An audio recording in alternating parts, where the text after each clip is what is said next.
만나뵈서 정말 반갑습니다. 열기가 굉장히 뜨거운 강의장이네요.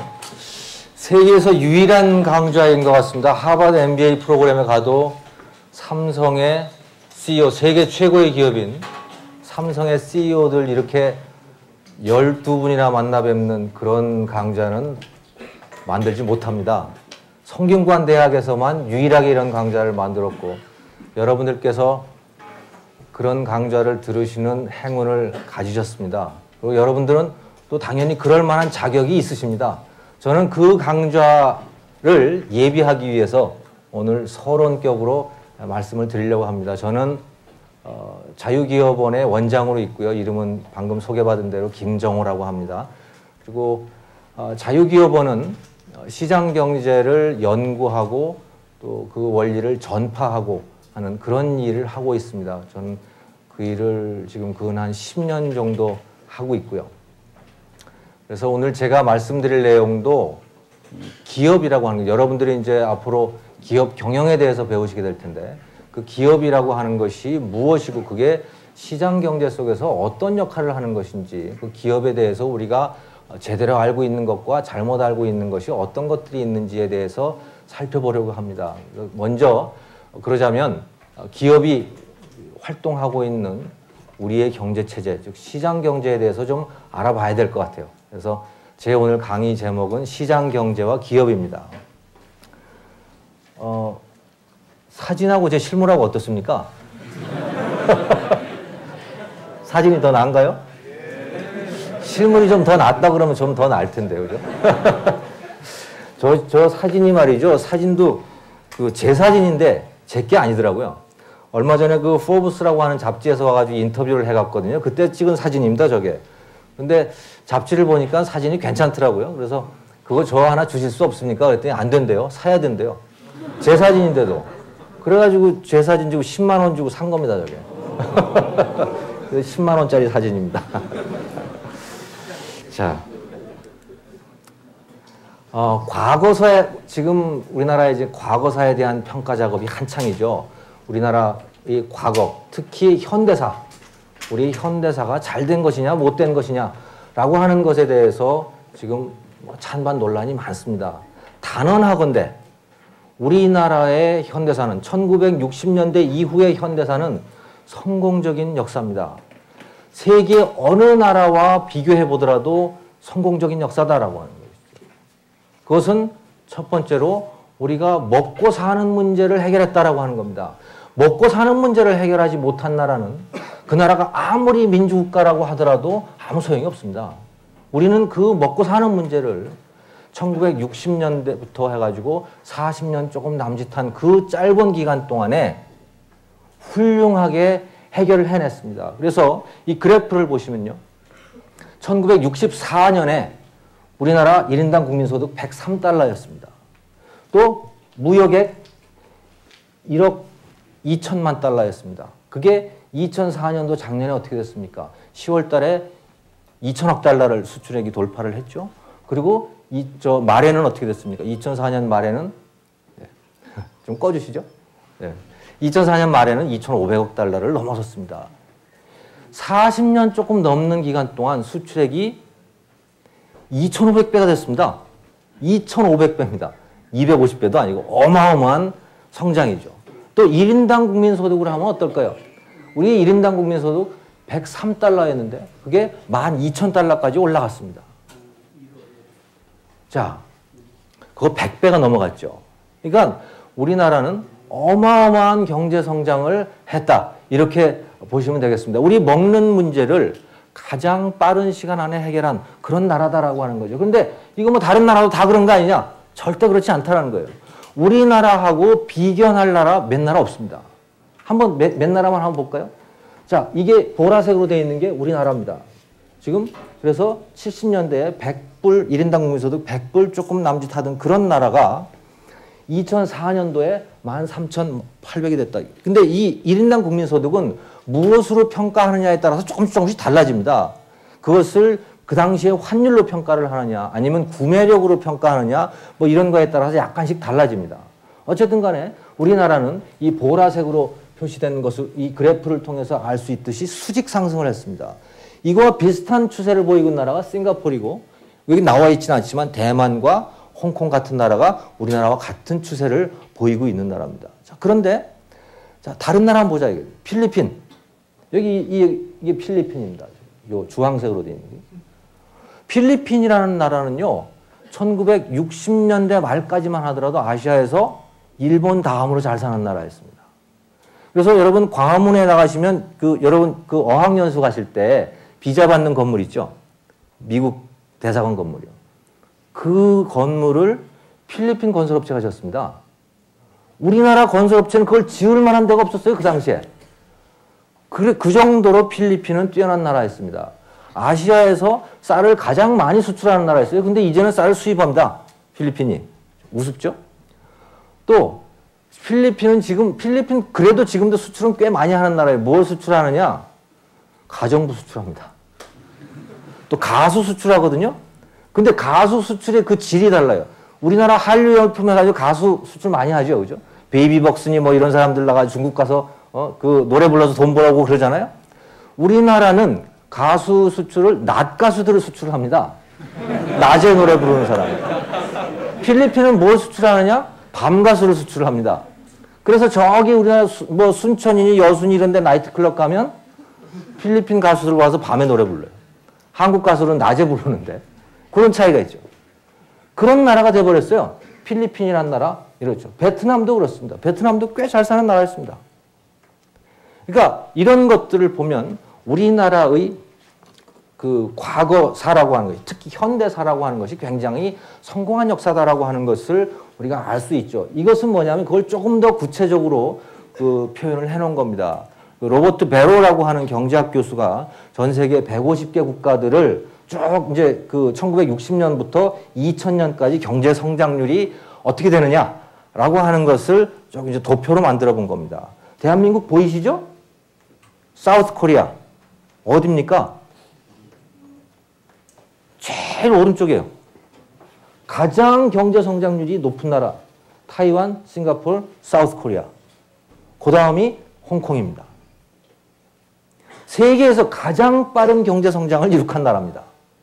그게 대한민국입니다. 나머지 나라들은 다 이 밑에 있어요. 그러다 보니까 우리는 1인당 국민소득 100불 정도밖에 안 됐는데 벌써 12,000불까지 왔다. 그 짧은 시간 안에 우리가 그냥 주관적으로 보면 40년, 50년이라고 하는 세월이 굉장히 길어 보이지만 전체 역사를 놓고 보면 세계사를 놓고 보면 이만큼 짧은 시간에 순간에 이렇게 빨리 먹는 문제를 해결한 나라 없다. 그렇게 보시면 되겠습니다. 거기다가 민주화까지 이뤘잖아요. 그죠? 굉장히 성공적인 그런 역사를 갖고 있는 나라다. 그러다 보니까 우리의 그 위치도 우리가 1960년대 요 정도에 위치해 있던 나라가 이제 이 동네에 가서 있는 거죠. 이 동네에 가서 있는 거죠. 아, 죄송합니다. 이게 60년대 요 동네에 있던 나라가 이제는 이 근처에 와가지고 있는 겁니다. 상당히 잘 사는 나라 중에 하나에 속해 있는 겁니다. 가장 못 사는 나라가. 무엇이 이것을 가능하게 만들었는가? 경제 성장이라고 하는 거. 지금 말씀드린 게 다 경제 성장이죠. 이것은 열심히 일한 국민에게 주어진 선물입니다. 열심히 일했다라고 하는 거죠. 그런데 어떤 나라는 열심히 일하기도 하고 같은 나라인데 어떤 시기에는 열심히 일하기도 하고 또 어떤 때는 싸우고 지지고 볶고해서 쇠퇴하기도 합니다. 어떤 나라는 계속해서 싸우고 지지고 볶고해서 그래서 계속 정체를 면치 못합니다. 우리나라는 과거 1960년대부터 굉장히 잘해왔다 이거예요. 그런데 이게 100년 전 우리 조상님들 모습입니다. 조금 넘새스럽죠? 우리 할머니, 이 할머니는 좀 넘새스러운데? 예전에 우리 동방예의지국이지만 말이죠. 동방예의지국은 사실상 양반들의 얘기였습니다. 일반 평민들, 뭐 상놈이라고 불렀죠. 그 사람들은 먹고 살기가 바빠가지고 그냥 젖가슴도 다 내놓고 다니는 거예요. 왜? 아무 때나 물동이 이어야 되고 아무 때나 애한테 젖 먹이고 그래야 되는데 언제 이거 다 뭐 내리고 올리고 그러겠습니까? 그냥 내놓고 다니는 거죠. 그냥 일상적인 일이었다는 거예요. 이게. 자, 그리고 여기 좀 빨간 글씨인데 잘 안 보이네요. 우리 조상님들인데 어릴 때 모습입니다. 뭐 9살, 10살 때 이런 모습인데 지금 장사하고 있어요. 요즘 같으면 아동학대죠. 그죠? 애들 장사시키면 잡혀들어갈 거야, 아마. 어? 근데 그 당시엔 자기들이 각자 알아서 먹고 살아야 됐어요. 각자 알아서 먹고 사는 그런 사회였다면. 그러면 1960년대 이후부터는 그렇게 우리가 빠른 속도로 성장을 했는데 그 이전에는 뭘 했을까요? 도대체 뭘 하고 있었던 거죠? 5,000년 동안이란 그 긴 기간 동안 우리는 뭘 하고 있었냐는 거예요. 우리 조상님들은. 한마디로 놀았다. 놀았다. 놀았다. 안 믿어지시죠? 우리 민족성, 우리가 1960년대 이후에 경제 성장을 하는 동안 대한민국 사람이라는 사람들은 이 일벌레였습니다. 도대체 일만 한다. 쉴 줄도 모른다라고 하는 그런 민족성으로 대표되는 그런 국민들이었습니다. 그런데 그 이전에 대한민국 사람들을 관찰한 결과는 뭐냐? 관찰한 기록들을 보면 나태하기 짝이 없다는 겁니다. 사람들이 어떻게 그렇게 게을르냐는 거예요. 전혀 믿어지지 않죠. 똑같은 유전자를 갖고 있는 사람들이, 우리 조상님들이 지금의 우리 태도하고는 정반대였다라고 하는 겁니다. 자, 우리가 잘 살게 됐던 거 그래서 몇 가지로 쭉 정리를 해봤습니다. 첫 번째, 잘 살게 된 게 뭐냐? 열심히 일을 했다라고 하는 거죠. 열심히 일을 했다. 그래서 어느 정도 열심히 일을 했느냐? 자, 이게 주당 노동시간입니다. 일주일에 50시간이 넘게 일을 했어요. 여러분들 부모님들이 다 이렇게 일을 하신 겁니다. 이 일만 한 거예요. 그죠? 그러니까 여러분 특히 아버님들은 어땠습니까? 집에 가끔 들어오시는 거죠. 그죠? 집에 가끔 들어오시고 회사에서 살았습니다. 그냥 이 일만 하신 거예요. 그런데 저 위에 있죠. 가난, 나태, 우울함 등이 모든 곳에 널려 있다. 저 말은 1897년에 이사벨라 버드 비숍이라고 하는 영국의 할머니 지리학자가 있었습니다. 그분이 1894년부터 1897년까지 3년 동안을 이 조선반도를 그 구한말 고종 때, 고종 황제 때 구한말 조선반도를 쭉 돌아다니면서 보고 느낀 그 기록, 그 여행기를 쭉 써놨습니다. 그게 한국과 그 이웃 나라들이라고 하는 책인데 좀 이따 나옵니다만 그 책에 보면 가난과 나태와 우울함 등이 온 나라에 다 깔려있다. 게으르다는 얘기예요. 게으르다. 도대체 왜 게을렀냐 이거죠. 똑같은 유전자를 갖고 있는 사람이 왜 여러분들의 부모님은 무지무지하게 부지런하신데 왜 그 조상님들은 게을렀을까? 두 분의 해답을 제가 여기 제시를 합니다. 첫 번째, 김옥균 선생님입니다. 아시죠? 갑신정변을 일으키신 그 김옥균 선생님입니다. 개화파시죠. 구한말의 개화파셨습니다. 이분이 지운영 사건 규탄 상소문이라고 하는 고종 황제에게 올리는 상소문에서 이런 얘기를 합니다. 왜 조선 사람들은, 우리 백성들은 이렇게 못 살게 됐느냐에 대한 나름대로의 그리고 굉장히 설득력 있는 그런 진단을 여기서 내리시는 거죠. 상소문에서. 뭐냐?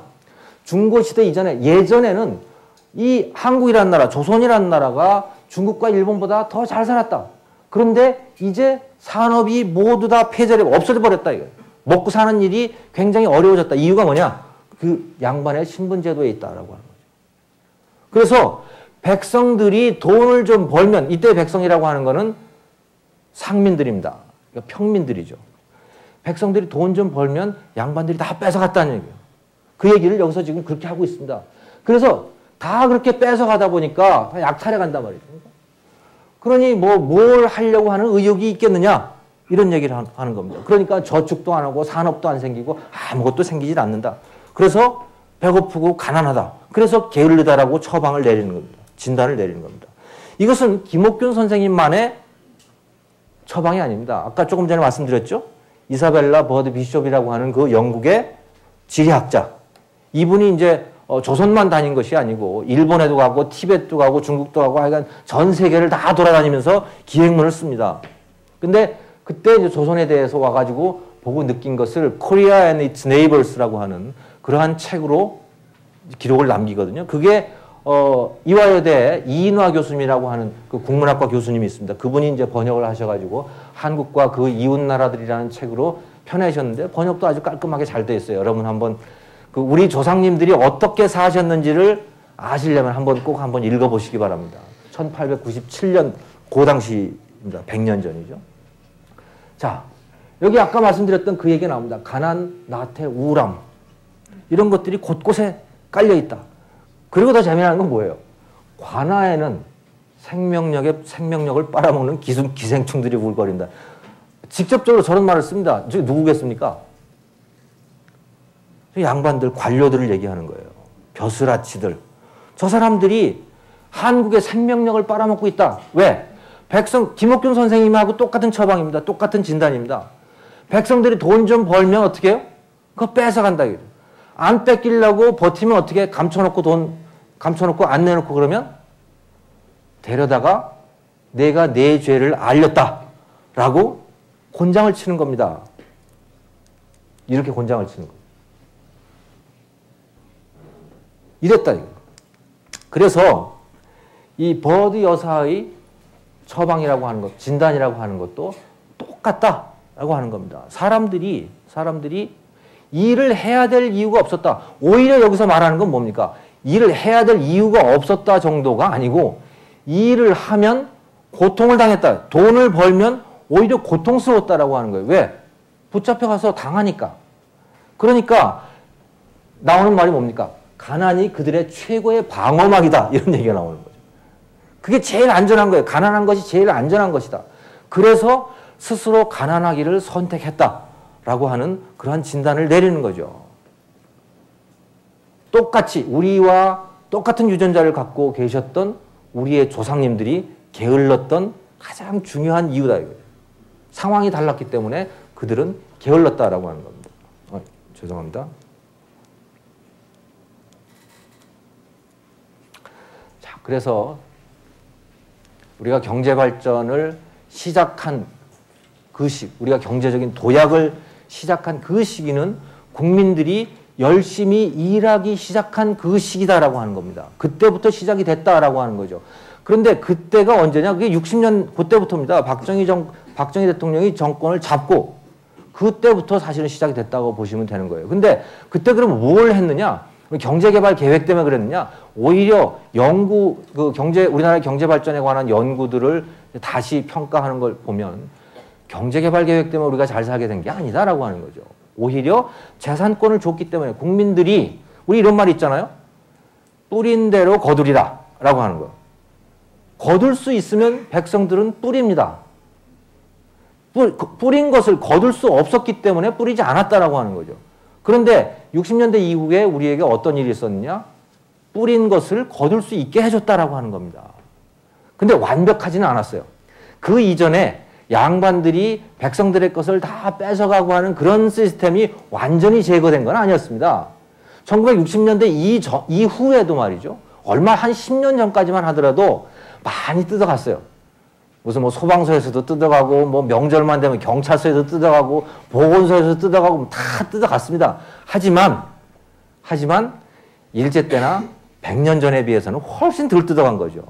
그래서 이제는 돈을 벌면 조금은 뜯기지만 그래도 대부분은 다 내게 되는구나 라고 하는 것을 우리 국민들이 알게 됐고 그래서 열심히 일했다라고 하는 거죠. 자, 열심히 일했다라고 하는 것이 가장 중요한 요인입니다. 우리가 이만큼 먹고 살게 된 것은. 근데 그것만 가지고는 안 돼요. 열심히 일하기로만 따지면요. 북한도 무지무지하게 열심히 일했습니다. 북한 사람도. 천리마 운동 한번 생각해 보세요. 새벽별 보기 운동 한번 생각해 보세요.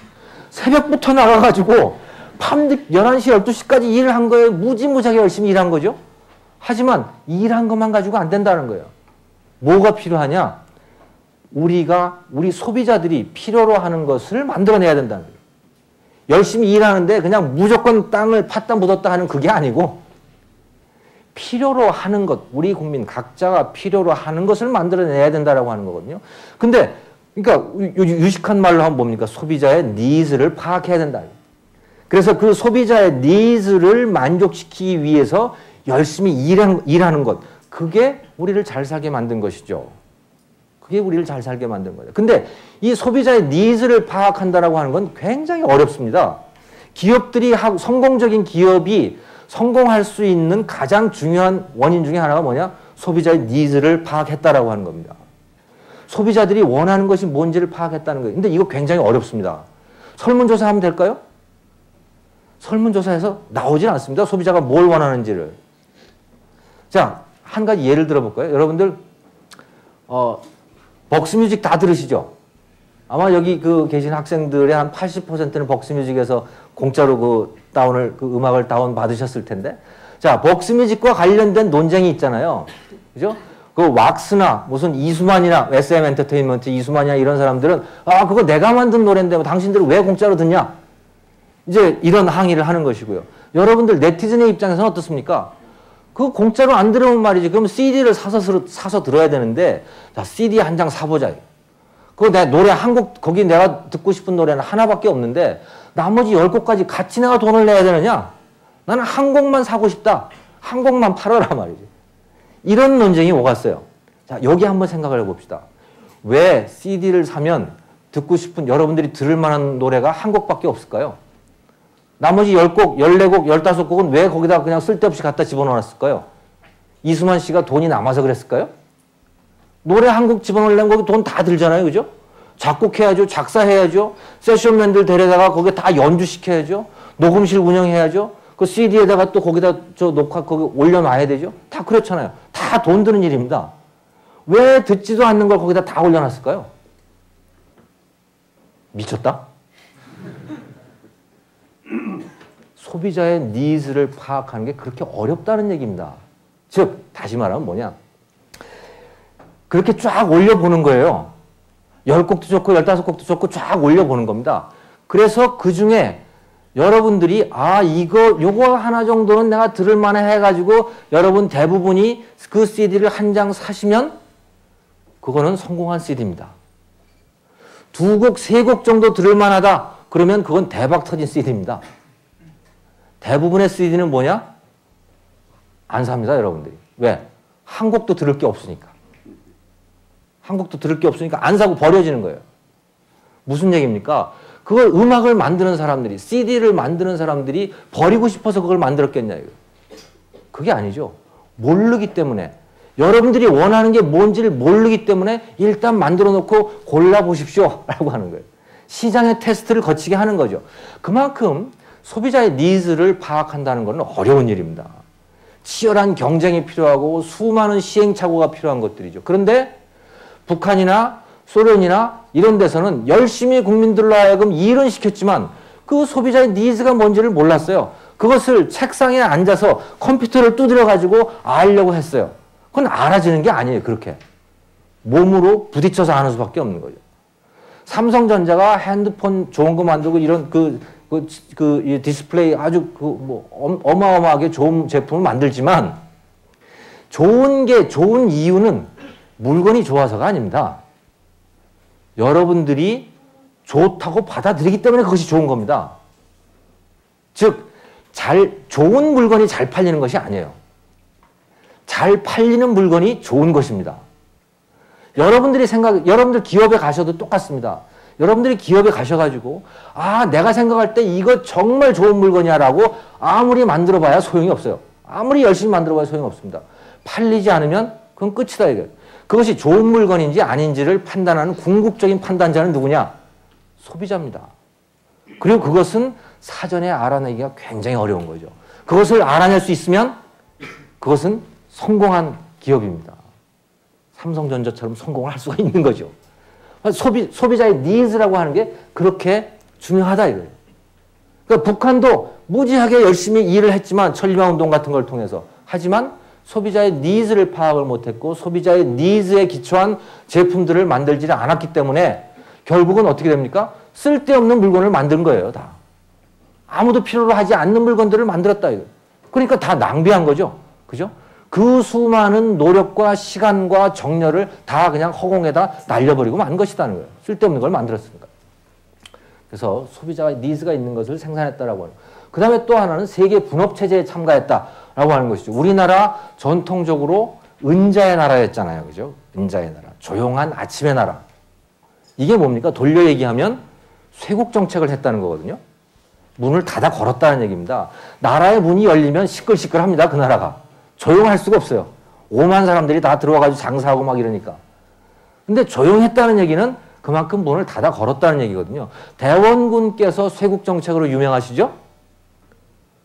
그런데요, 2조 500년 전체가 다 쇄국 정책이었습니다. 왜 대원군만 쇄국 정책으로 유명하실까요? 대원군 때 개화파하고 부딪히기 시작한 겁니다. 그 대원군은 뭘 하셨느냐? 그 이전까지 내려왔던 그 쇄국 정책을 계속하려고 하셨던 거예요. 그런데 그때 개화파가 뭡니까 아까 김옥균 선생 같은 그런 개화파가 나오셔가지고 그때 충돌을 한 겁니다. 그래서 대원군은 쇄국 정책으로 유명하시죠. 하지만 2조 500년 내내 쇄국 정책이었습니다. 자, 그러다가 본격적으로 나라의 빗장이 열린 게 어느 때냐? 그게 1960년대 이후부터입니다.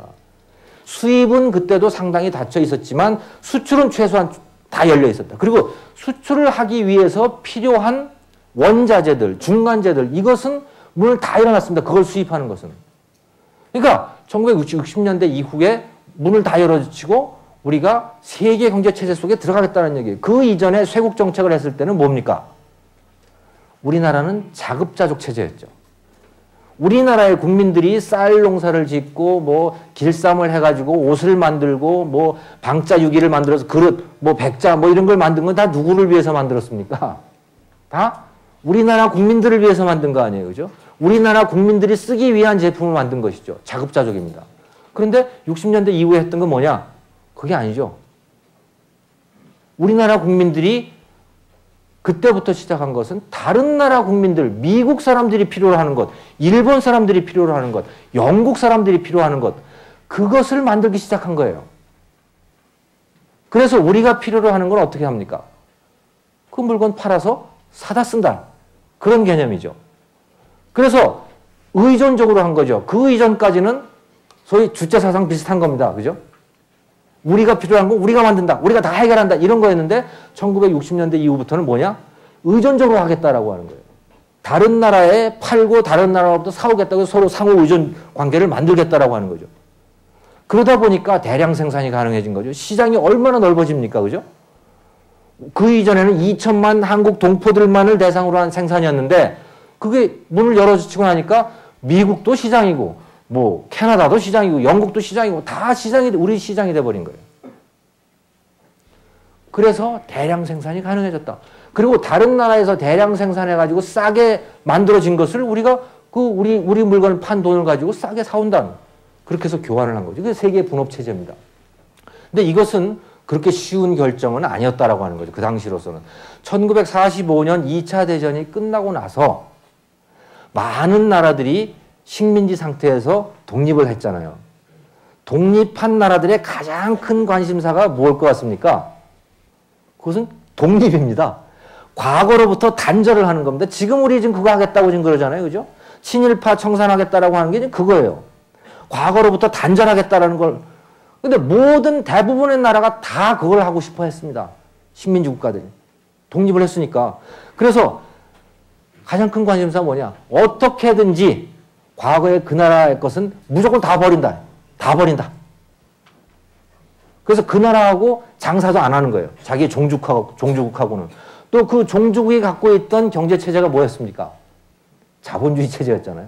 자본주의 안 해. 그게 종속이론이에요. 그래서 우리가 모든 것을 다 국내에서 생산하겠다. 해결하겠다라고 하는 그런 마음가짐들을 가졌던 거죠. 남미 대부분의 국가들이 그랬고 동남아시아 국가들이 대부분 그랬고 아프리카 국가들이 다 그랬고 아랍도 대부분 다 그랬습니다. 그런데 안 그런 나라가 몇 나라 있었어요. 그게 대한민국이고 대만이고 홍콩이고 싱가포르고 이런 나라들. 홍콩은 여전히 식민지 상태였죠. 90 몇 년대까지. 어쨌든 간에 이 네 나라는 그냥 문을 다 열어 제친 거예요. 다 개방을 한 겁니다. 그러다 보니까 아까 그런 이점을 누릴 수가 있었던 거죠. 큰 시장이라고 하는 그 이점을. 근데 이거는 그 정서적인 자존심을 따져본다면 좀 자존심이 상하는 일이죠. 그죠? 감정적으로 생각하면 자존심이 상하는 일입니다. 자, 일본한테 우리가 지배를 받았는데 또 일본하고 장사를 해가서 얼마나 자존심 상합니까? 치사하기도 하고요. 하지만 우리는 그걸 했던 거죠. 그래서 이만큼 왔다라고 하는 겁니다. 자, 그래서 분업체제에 참가하고 또 외국 자본을 받아들인 것도 결국은 같은 맥락에 서 있는 그런 것들이죠. 우리는 종속이론을 택하지를 않았었습니다. 대부분의 다른 나라들과는 달리. 그래서 이만큼 그래도 올 수 있었다라고 합니다. 결국은 이런 것들이 뭐냐? 기본적으로 시장경제 시스템의 중요한 요소들을 우리가 실시를 했다라고 하는 겁니다. 자, 그래서 이제 그 시장경제라는 말씀을 했는데, 근데 우리나라의 시장경제가 완전한 것은 아니죠. 과거에 비해서, 과거에 100년 전에 비해서 또는 일제 때에 비해서 1960년대 이후의 시장경제라고 하는 것이 굉장히 많이 발전된 그런 상태였지만, 그렇더라도 그것이 완전한 것은 아니었다. 그래가지고 이코노믹 프리덤 네트워크라고 하는 그러한 단체에서 전 세계 123개 국가를 대상으로 해서 이제 각 나라들이 어느 정도나 시장 경제에 충실한가라고 하는 것을 이제 등수를 한번 매겨봤습니다.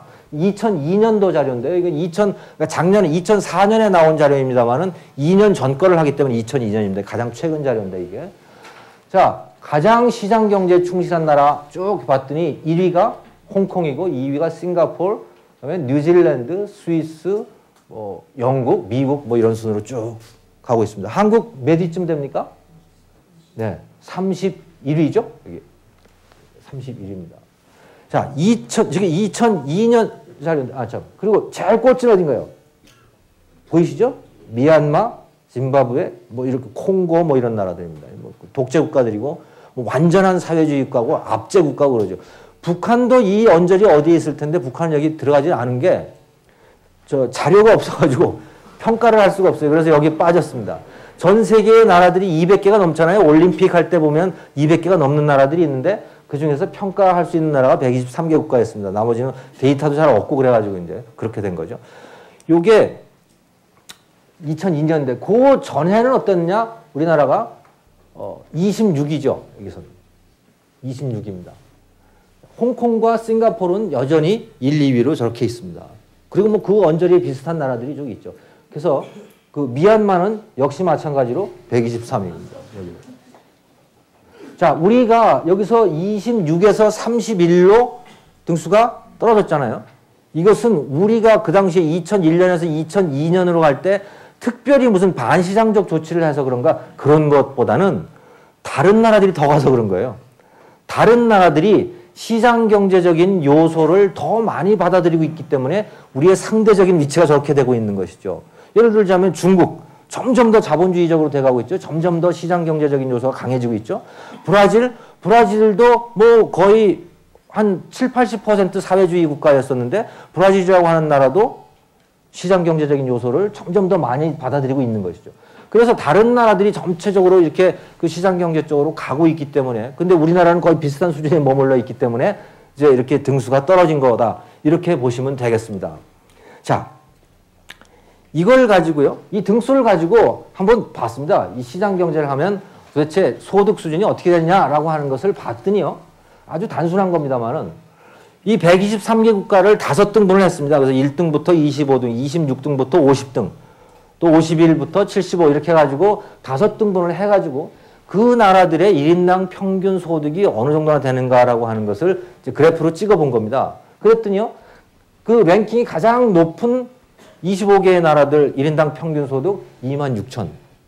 그 다음 25개 나라가 14,000, 6,500, 5,200, 2,800 이렇게 되더라는 거예요. 그러니까 뭡니까? 시장 경제적인 요소를 강하게 갖고 있는 나라일수록 1인당 국민소득이 높아진다라고 하는 것을 아주 간단한 그래프를 가지고 이렇게 우리가 볼 수가 있습니다. 자, 근데 시장 경제에 대해서 오해들이 많습니다. 뭐 빈익빈 부익부가 일어난다든가 시장 경제를 해가지고 경제가 발전하면 환경이 파괴된다든가 뭐 이런 얘기들이 많아요. 그걸 제가 여기서 다 오늘은 이제 기업이 주제이기 때문에 다 말씀드릴 수는 없고요. 짤막하게 환경에 대해서만 한번 말씀을 드려볼게요. 우리나라 환경 중에서 환경의 색깔이 뭐죠? 그린이죠, 그죠? 녹색이죠. 녹색은 뭐의 대표입니까? 나무의 대표죠. 우리나라 산에 나무들 많죠. 우리나라 산에 있는 나무의 평균 나이가 몇 살쯤 된 것 같습니까? 한 100살쯤 됐을까요? 평균 나이. 한 20살 됐을까요? 네, 맞습니다. 30에서 40살 그 정도 수준입니다. 우리나라의 나이, 그 나무에 있는, 산에 있는 나무의 평균 나이니까 한 35세 정도. 여러분들보다는 조금 늙었습니다. 그 정도 나이가 된다. 언제 심었다는 얘기입니까? 60년대 말부터 70년대 그때 심어서 이렇게 자란 나무들입니다. 그 이전에는 뭐였을까요? 우리나라 산이. 민둥산이었습니다. 여러분들 초등학교 때 메아리라는 노래 배우셨어요? 산에 산에 산에는 그 노래. 메아리가 살 수 없어 그런 노래 있죠. 그래서 그 산에다가 나무를 심자. 산에 우리나라 산에 메아리가 없는 이유가 나무가 없어서 그렇다는 거예요. 그죠? 우리나라 산이 1960년대 이전에는 헐벗은 민둥산이었습니다. 대부분 다 민둥산이었습니다. 그림으로 보시면 이런 거예요. 이거 대한뉴스에서 지금 제가 가져온 건데, 이런 산이, 대부분 다 이런 산이었습니다. 지금은 근데 산이 이렇게 됐죠. 어디를 가나 산의 나무가 울창합니다. 그래서 등산로가 나지 않은 곳은 잘 들어가기도 어려울 정도죠. 많은 산들이. 그럴 정도로 이제 산의 나무가 울창해졌습니다. 언제부터 우리나라 산에 나무가 없어졌을까요? 6.25 전쟁 때 다 불타버렸나? 아니면 일본 놈들이 다 베갔을까요? 언제부터일 것 같아요? 자, 그 기록을 한번 볼까요? 이 김동인 선생님입니다. 감자, 배따라기 이런 거 쓰신 그 일제 때 그 우리나라의 대표적인 단편 소설가시죠? 아주 잘생기셨죠? 김동인 선생님이 쓰신 붉은 산이라고 하는 단편 소설이 있습니다. 여러분 인터넷에서 그냥 붉은 산이라고 치시면 아주 짧은 소설이에요. 그래서 한 5분 정도만 읽어낼 수 있는 그런 짧은 소설인데, 이제 여기 주인공이 살기라고 하는 사람입니다. 살팽이 할 때 그 살. 그 살기라고 하는 주인공이 일제의 압제를 견디다 못해가지고 이제 만주로 도망을 가거든요. 만주로 도망을 가는데 만주에서도 또 재수없게 그 악덕 지주한테 걸려가지고 매 맞아가지고 이제 죽어가는 과정을 써놓은 그런 소설인데요. 이게 마지막 장면입니다. 마지막 독백을 하는데요. 자기의 고국과 그 고향의 동포들을 생각하면서 마지막 뱉어내는 그 독백입니다. 뭐냐? 보고 싶어요. 보고 싶다. 고향이 보고 싶죠? 뭐가 보고 싶냐? 붉은 산이 보고 싶다. 그리고 흰옷이 보고 싶다. 흰옷은 이해가 되시잖아요. 우리 백이민족이니까. 붉은 산이 보고 싶대요. 그 당시에 우리의 조상님들에게 고향이라고 하는 건 붉은 산인 겁니다. 민둥산인 거예요. 그때부터 이미 헐벗어 있었다. 1932년. 그러면 일제에 한일합병이 돼가지고 그 한 20년 동안 싹 돼갔을까요? 그것도 아니더라는 겁니다. 최근에 여러분 우리나라 아주 그 큰 작업을 한 책이 있는데요. 현산어보를 찾아서라고 하는 책이 있습니다. 그 책을 보시면요. 거기에 이 현산어보라고 하는 것이 정약용 선생님의 형님이신 정약전 선생님이 생물 도감을 만들어 놓으신 거예요. 그래가지고 흑산도에 귀양 가가지고, 그래서 흑산도 주변에 있는 그 해양 생물들이 있죠. 무슨 홍어라든가 이런 것들 쭉 써놨는데, 그 책의 말미에, 사권의 말미에 송정사의라고 하는 게 들어 있습니다. 이건데요. 송정사의. 이게 한자 의미를 보시면 아시죠? 이게 소나무 송자입니다. 그러니까 소나무의 어드미니스트레이션입니다. 파인 어드미니스트레이션입니다. 소나무에 관한 행정. 그것에 대한 사의, 퍼스널 오피니언입니다. 이게. 자, 여기에서 뭐라고 하느냐. 이게 1804년 작품인데요. 산에 나무가 없다. 백성들이 다 베고 심지도 않고 그래가지고 나무가 없다라는 얘기. 이게 이미 이때부터 나옵니다. 이미 1800년대 초반부터. 그때부터 산에 나무가 다 없어지기 시작한 거예요. 그래서 이미 일제 때쯤 되면은 다 산이 벌거숭이인 채로 거의 그렇게 돼 버린 거죠. 다른 사진을 하나 보시면요.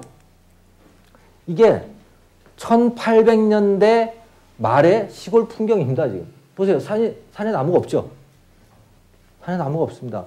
저때 기록들을 보면 조선의 산들에는 대부분 나무가 없다. 깊은 산들을 빼놓으면. 나무가 남아있는 건 어디 있냐? 묘지 근방에만 있다. 이런 얘기가 나옵니다. 묘지 근방에만 있다. 왜 나무가 다 없어졌을까요? 초근 목피, 껍질을 벗겨 먹은 겁니다. 그 다음에 갖다 뗀 거죠. 그리고 안 심는 거죠. 가난이 나무를 잡아먹은 겁니다. 우리 조상님들이 나무를 잡아 드셨어요. 자, 그런데 이것은 우리 조상님만 그러고 지금 세대는 안 그러냐? 북한이 지금 그러고 있다. 깊은 산까지도 이미 이렇게 돼가고 있다. 그래서 떼기밭이라고 하는 게 이겁니다. 나무 다 베내고 이제 밭을 만들기 시작하는 거예요. 이게 2004년도 5월 16일 날 찍은 위성 사진인데요. 잘 안 보이시겠네요. 흐려가지고. 여기 울긋불긋한 것들이 있죠. 노란색으로 이렇게 돼 있는 거. 이거 뭐 같습니까? 산불입니다. 산불인데 저게 자연 발화일 수는 없잖아요. 동시에 어떻게 저렇게 많은 데서 산불이 일어나겠습니까?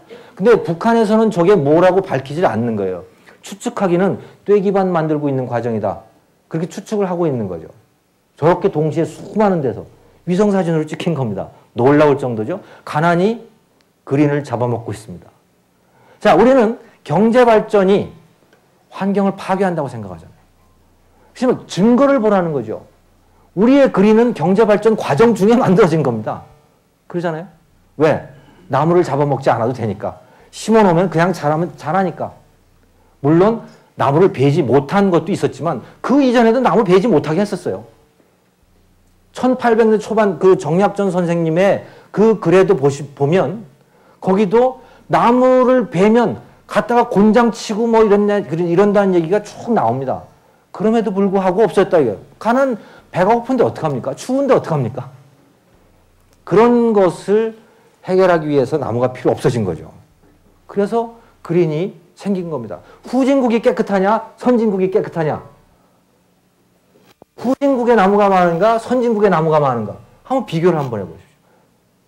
그건 답은 뻔하죠. 후진국의 강물이 깨끗한가? 선진국의 강물이 깨끗한가? 그 답도 뻔하잖아요. 선진국이 깨끗합니다. 왜? 투자하니까. 강물에다 투자를 하는 겁니다. 지금 양재천에 이제 아이들이 가서 여름에 막 그 목욕도 하고 그래요. 여름에 거기서 수영합니다. 물놀이 하고 그러잖아요. 양재천에 오소리도 오고 너구리도 오고 뭐 잉어도 올라오고 다 올라오잖아요. 양재천에 투자한 겁니다. 250억 투자했어요. 강남구청과 삼성이 합작을 해가지고 양재천에 250억 투자를 했더니 양재천이 그렇게 됐습니다. 자, 안양천, 중랑천, 뭐 우리나라 지천들 굉장히 많잖아요. 서울 근교에. 그 지천들에다가 한 5천억 정도 투자하면 금방 깨끗해질 겁니다. 양재천처럼. 그 돈이 아직은 없는 거죠. 아직 그것을 할 정도로 우리가 환경을 중하게 여기지 않는 거죠. 근데 그 정도 투자를 하게 되면 금방 깨끗해집니다. 그건 선진국들이 다 겪어왔던 과정이에요. 근데 후진국은 돈이 없어서 그걸 못하죠. 그러니까 인도 뭐 경제발전 안 했잖아요. 그럼에도 불구하고 강물이 지저분합니다. 중국도 마찬가지고요. 처음에는 좀 더러워지지만 그것이 시간이 가다 보면 투자를 통해서 깨끗해진다라고 하는 거예요. 그게 돈의 위력인 것이죠. 돈이라고 하는 거 종이 쪽지가 아니잖아요. 그죠? 돈이라고 하는 것, 소득이라고 하는 것은 종이 쪽지, 무슨 타락한 것, 그런 것이 아니고 무엇을 우리가 할 수 있는 것을 할 수 있도록 만들어주는 힘인 것이죠. 그게. 돈이 있기 때문에 환경에다가 투자할 수 있는 거고 돈이 있기 때문에 문화에다가 투자를 하잖아요. 맘마미아 몇 달 동안 공연되고 있죠. 그 42번과 같은 뮤지컬 뭐 그것도 계속해서 뭐 매진 사태를 벌이고 있는 게 그 이유가 뭡니까? 그거 50년 전에 그런 거 갖다 놓고 와서 구경하라고 하면 누가 구경했겠어요? 돈이 있기 때문에 우리가 그만큼 여유가 생긴 것이다라고 하는 거죠. 소득이라고 하는 것의 의미는 바로 그런 것입니다. 자, 그래서 시장 경제에 대해서 우리 경제발전의 과정에서 우리 생활에서 시장 경제라고 하는 것이 어떤 의미를 가지고 있는지 주마간산격으로 한번 쭉 훑어봤습니다. 자, 이 시장 경제라고 하는 것은 그 안에서 활동하는 사람들이 뭐 우리 전부 다 시장 경제 속에서 활동을 하고 있죠. 자, 그런데 그것은 크게 나누어 가지고 세 덩어리로 나눠 볼 수가 있겠습니다. 하나는 기업, 하나는 소비자, 그리고 정부. 이렇게 큰 덩어리로 나눠 볼 수 있다. 그러면 노동자는 어디 가고 투자자들은 어디 갔느냐?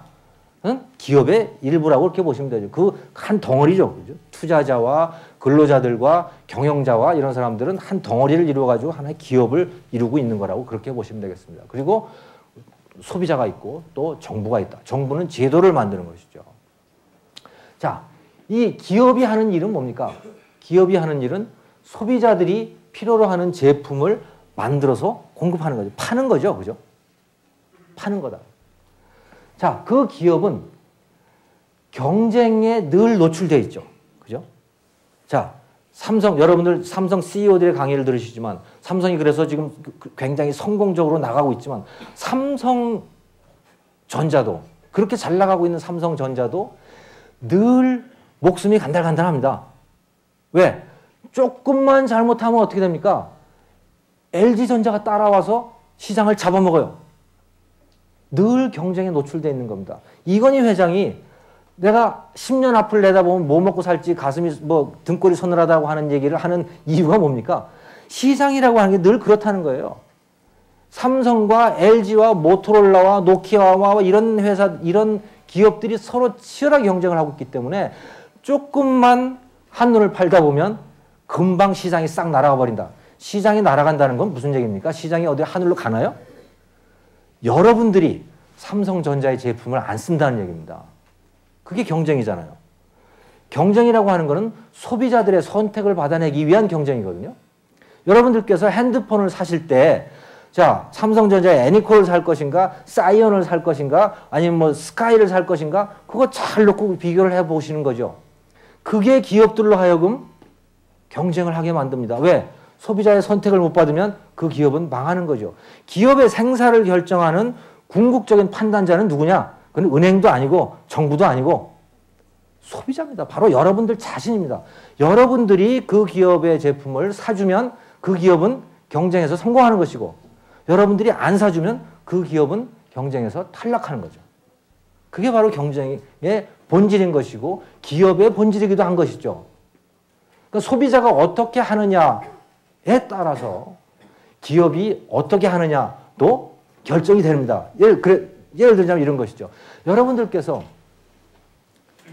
자, 시장 개방이 됐단 말이죠. 그런데 나는 국적과 관계없이 싸고 좋은 제품을 사 쓰겠다라고 마음을 먹고 그렇게 제품을 고르시면 기업들은 싸고 좋은 제품을 만들기 위해서 치열하게 연구 개발도 하고 마케팅도 하고 뭐 구조조정도 하고 막 그럽니다. 그게 아니고 나는 국산을 사 쓰겠다. 이렇게 하면 어떻게 되겠습니까? 그러면 국내 기업들은 게을러지기 시작합니다. 그때부터. 그죠? 왜? 내가 뭐 적당히 만들어도 국내 거라고 다 사주네? 그러니 누구든지 말이죠. 여러분 그 기업이 싸고 좋은 제품을 만들어내는 방법이 뭡니까? 그게 구조조정이고 연구개발이고 뭐 열심히 일하는 것이고 이런 거잖아요. 하나도 쉬운 일이 없습니다. 이게. 그죠? 어느 것 하나 쉬운 일이 없는 거예요. 싸고 좋은 제품 만든다? 어떻게 만듭니까? 자, 이제 이만한 디스플레이가 지금 이 앞에 있는데 이것보다 2배짜리 디스플레이를 만들겠다. 어떻게 만듭니까? 그게 하늘에서 공짜로 떨어지냐 이거예요. 밤 새워서 연구 개발을 해야 되는 겁니다. 얼마나 힘들겠어요. 그 일을 하려면 즉 싸고 좋은 제품을 만든다라고 하는 건 너무너무 힘든 일이기 때문에 경쟁의 칼날이 내 목 앞에 딱 와 있지 않으면 안 되는 거예요. 누구든지 사람이기 때문에 그렇다는 거죠. 그러니까 소비자들이 싸고 좋은 제품을 고르겠다라고 마음을 먹으면 기업은 그렇게 갑니다. 그게 아니고 국산을 내가 고르겠다라고 하면 기업도 그렇게 갑니다. 어떻게든 국산을 만드는 거예요. 아이고, 이거 뭔가요? 죄송합니다. 어떻게든지 그래가지고 외국에서 부품 다 갖다 이거 적당히 조립해가지고 소비자들한테 파는 거죠. 국산을 만드는 거죠. 그러니까 이 기업이 경쟁하도록 만드는데 소비자들도 굉장히 중요한 일을 하고 있다라고 하는 거죠. 그래서 지금 이게 뭡니까? 기업은 공급을 하고 소비자들은 수요를 하고 그래서 수요와 공급의 법칙이라고 하는 게 이 둘 사이에 이렇게 얽혀가지고 돌아가는 것이다. 그리고 이 수요와 공급의 법칙이라고 하는 것이 시장 경제의 굉장히 중요한 일이죠. 정부는 무슨 일을 하는가? 정부는 제도를 만들죠. 그죠?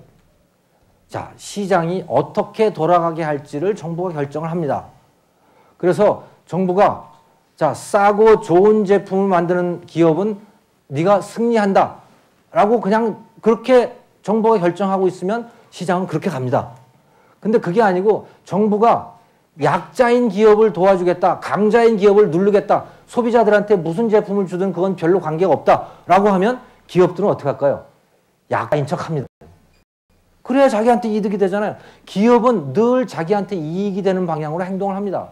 기업이라는 아메바 같은 존재예요. 환경이 이렇게 환경이 바뀌면 그 환경에 기가 막히게 적응을 합니다. 이 세상이 네모가 되면 기업도 네모로 딱 만들어져요. 이 세상이 세모가 되면 기업도 세모꼴 기업이 나옵니다. 기업이라고 하는 건 그런 겁니다. 적응하는 존재죠. 그래서 싸고 좋은 제품을 만든 기업이 성공할 수 있도록 제도적인 틀을 보장을 해주면 그러면 기업은 그렇게 가는 것이고 그러면 소비자들은 이익을 보는 것이죠. 자, 그런데 여러분들 지금은 아직은 그냥 소비자이기만 하시죠. 근데 여러분들이 이제 졸업을 하셔가지고 취직을 하신단 말이에요. 삼성전자든 뭐 LG든 어디 가서 취직을 하시면 여러분 어떻습니까? 공급자가 되시는 거죠, 그때부터? 공급자이면서 퇴근하시면 어떻게 돼요? 퇴근을 하면 그때부터 또 소비자예요. 그죠? 결혼을 하시면 결혼하면 여러분들의 배우자가 이제 같이 직장을 다니시면 이제 뭐 그분도 마찬가지겠지만 그냥 집에 계시면 그분은 집에 있을 땐 그냥 소비자가 되는 거죠. 자, 그래서 누구든지 우리 대부분 우리들은 소비자이면서 동시에 공급자이죠.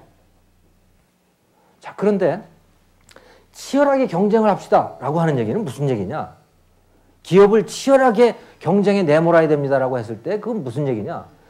우리가 자, 경쟁이 치열하면 여러분들이 일할 때 어떻게 일을 하시겠습니까? 게을리 하시겠습니까? 경쟁이 치열하면 게을리 일 못합니다. 일할 때 지속하게 일을 해야 되는 거예요. 그런데 그렇게 치열하다 보면 생산성이 높아지기 때문에 소득이 따라 높아집니다. 그래서 경쟁이 치열하면 열심히 일하고 소득이 생깁니다. 그 소득을 가지고 소비할 때 어떻게 합니까? 대접받으면서 쓰겠다는 겁니다.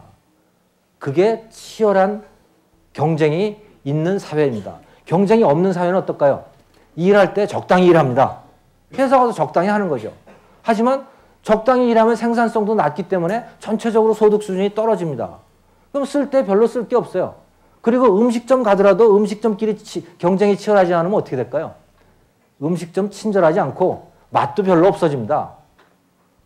돈 쓸 때 대접도 못 받는 거예요. 그런 거죠. 그러니까 경쟁이라고 하는 것이 그런 역할을 하고 있다라고 하는 걸 여러분들이 아시기 바랍니다.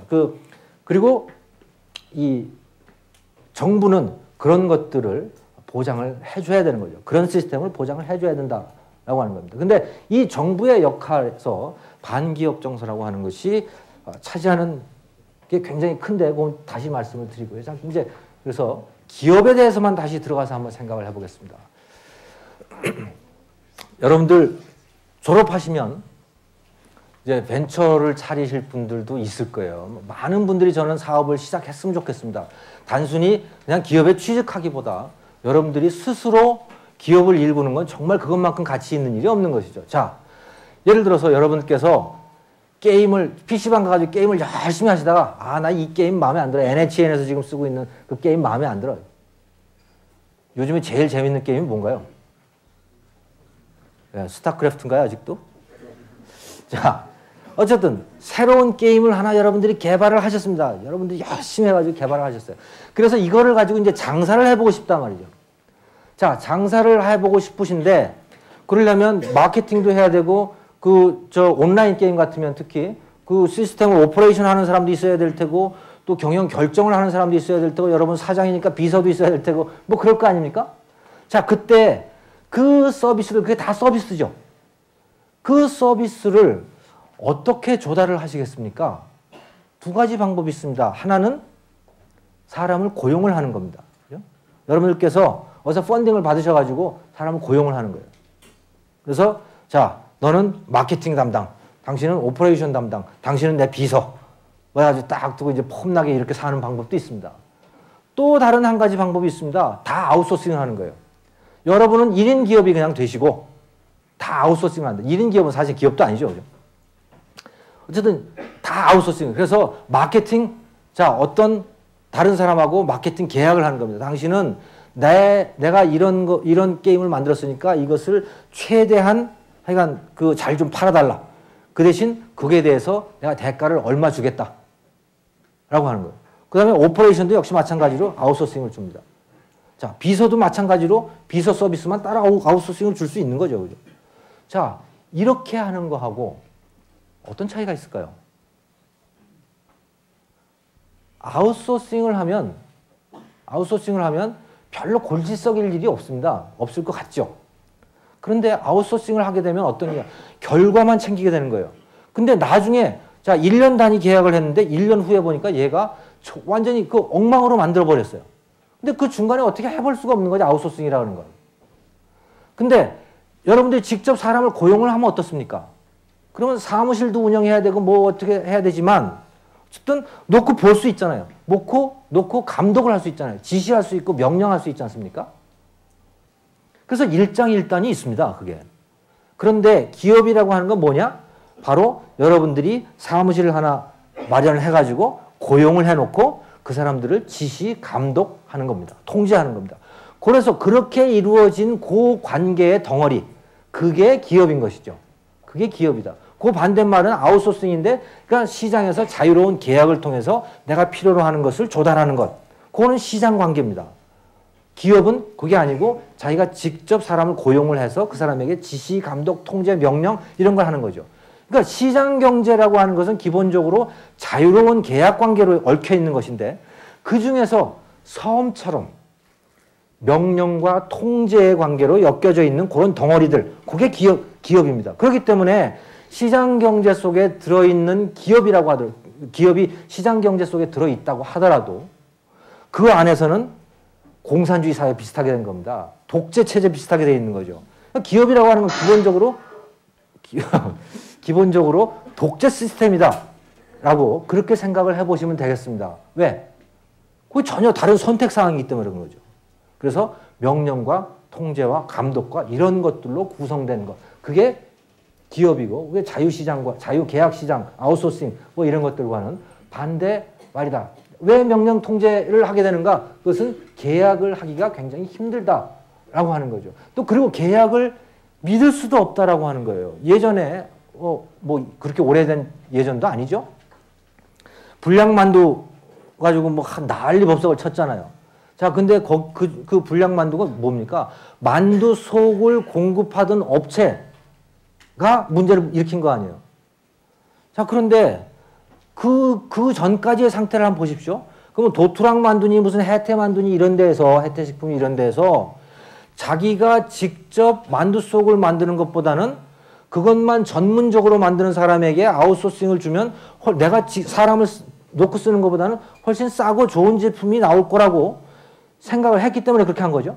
그리고 그렇게 믿었기 때문에 그런 식으로 아웃소싱을 할 수가 있었던 거예요. 그런데 믿는 도끼에 발등 찍힌 거죠. 그죠? 그래가지고 뭐 완전히 회사가 다 거덜이 나버렸습니다. 자, 그러면 이런 사태가 나고 난 다음에 어떻게 할까요? 만두업체들은. 만두 속 만드는 일도 자기가 직접 하든가. 직접 하는 거죠. 아니면 그 만두 속 만드는 업체에 가서 직원을 파견해놓고 감시를 하든가. 어떤 식으로든 하여간 자기가 직접 통제하려고 할 겁니다. 믿기 어려우면. 과거에는 다른 데서 조달한 건데 이건 자기가 직접 갖다가 만든단 말이에요. 그런 요인들 때문에 이 명령 통제라고 하는 것이 들어오기도 한다라고 하는 거죠. 자, 근데 이 명령 통제라고 하는 것에도 한계가 있다라고 하는 겁니다. 기업의 사이즈가 뭐 몇십만 사람이 직원 숫자가 몇십만이 돼버리면 그건 통제 불가능해지는 거죠. 그죠? 아무리 정교한 피라미드 조직을 갖다 놓고 보더라도 통제가 불가능해지는 거예요. 그렇기 때문에 기업들이 예를 들어 삼성그룹 같으면 거기 수많은 계열사들이 있잖아요. 근데 뭐 보십시오. 문어발 확장한다고 시끄럽잖아요. 그럼 삼성의 입장에서 보면 문어발 다 없애고 그냥 하나로 다 통째로 뭉뚱그릴 수도 있어요. 그죠? 전체 40몇 개 계열사를 다 하나로 해가지고 삼성 주식회사 이렇게 만들 수도 있단 말이죠. 왜 그렇게 안 하느냐? 그것은 통제에 한계가 있기 때문에 그렇습니다. 아무리 피라미드 조직을 정교하게 만든다고 하더라도 그 많은 사람을 다 통제하고 감시하고 이게 안 된다라는 거죠. 그러니까 어떻게 하느냐? 기업을 쪼개는 겁니다. 쪼개서 각 덩어리들을 거기다 책임자를 하나씩 두는 거죠. 예를 들어 삼성전자 같으면 여러분 강의를 들으실 윤종영 부회장 같은 분. 그런 분들이 실질적으로 CEO잖아요. 그죠? 이건희 회장은 거기에 대해서 뭐 터치를 하는 게 없습니다.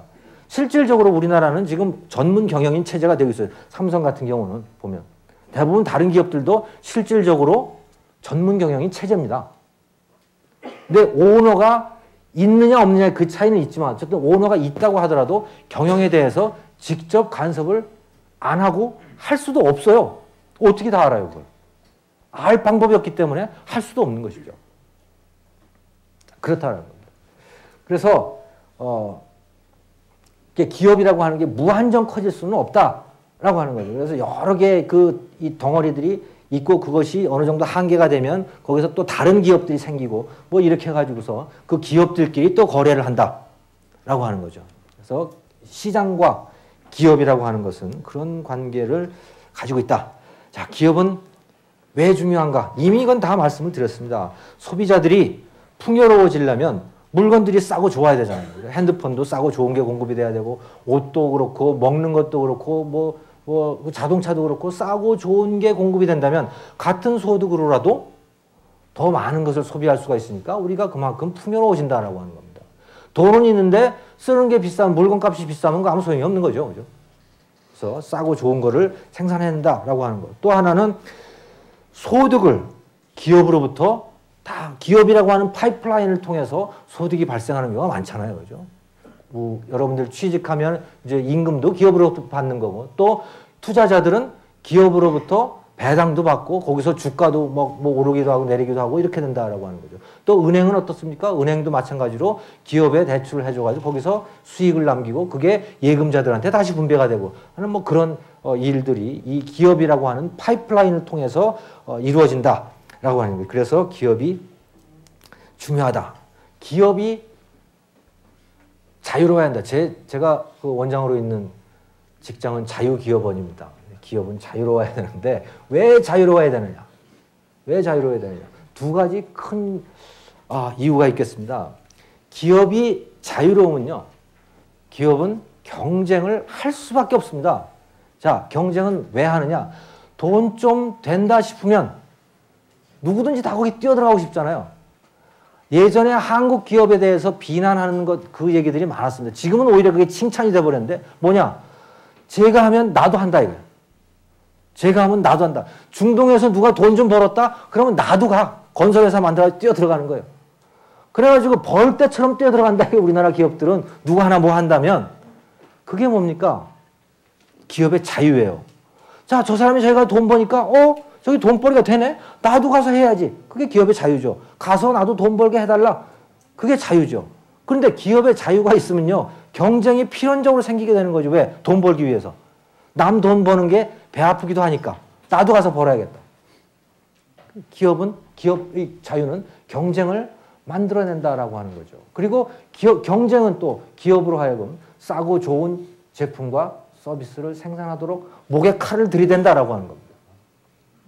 마찬가지로 노동력과 투자에 대해서도 기업이 경쟁이 있습니다. 기업이 자유가 주어진다면 여러분들 성균관대학교를 나온 뛰어난 여러분들을 스카우트하기 위해서 기업들이 또 경쟁하잖아요. 그게 바로 자유입니다. 자, 삼성에서 데려가고 싶은데 그래 내가 데려갈 거야 라고 해서 LG에서 스카웃을 벌일 수도 있는 거죠. 그런 것들이 다 기업의 자유인 것이죠. 여러분들의 자유이기도 하지만 그것은 기업의 자유이기도 하다. 그러니까 자유라고 하는 것은 기업에게 주어지는 것은 필연적으로 경쟁이라고 하는 것을 초래하게 되고 그 경쟁은 경쟁의 대상이 되는 여러분들의 몸값을 높여주는 것이죠.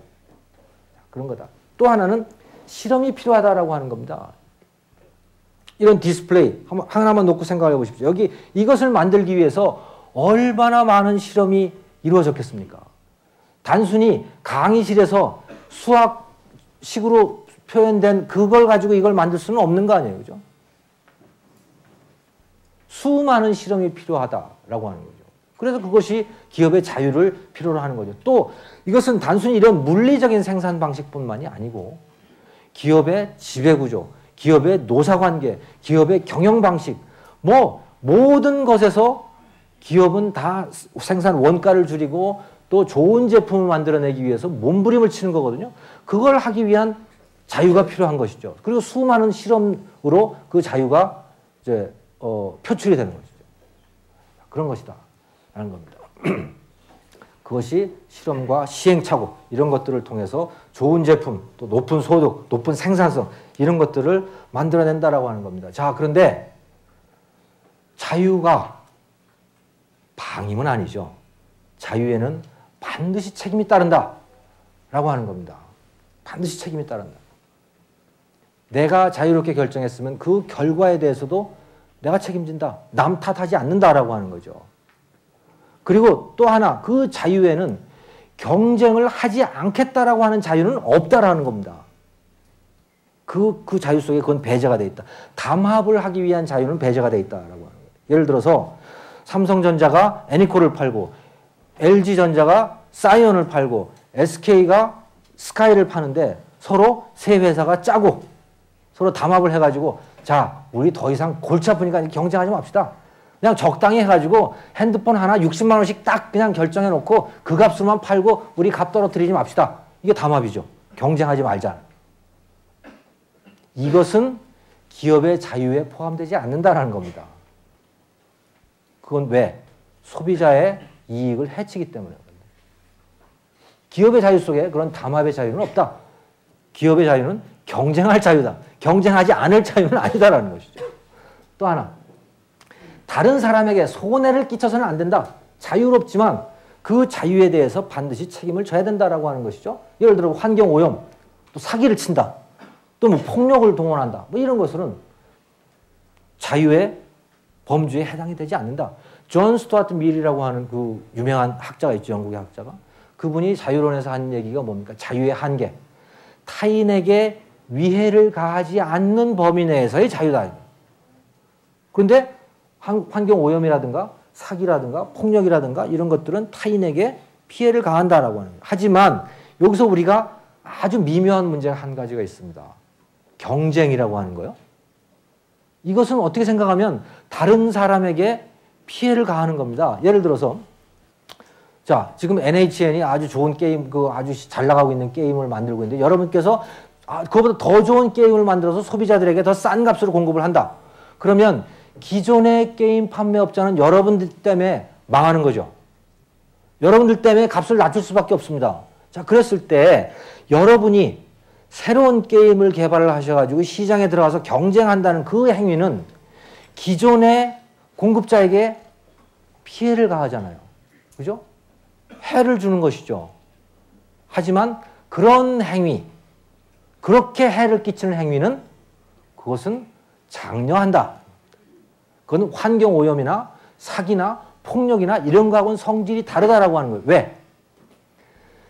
여러분들이 들어가서 좋고 싸고 좋은 물건을 갖고 시장에 들어가서 기존의 업체가 피해를 보는데 그 뒷면을 한번 생각해 보자는 겁니다.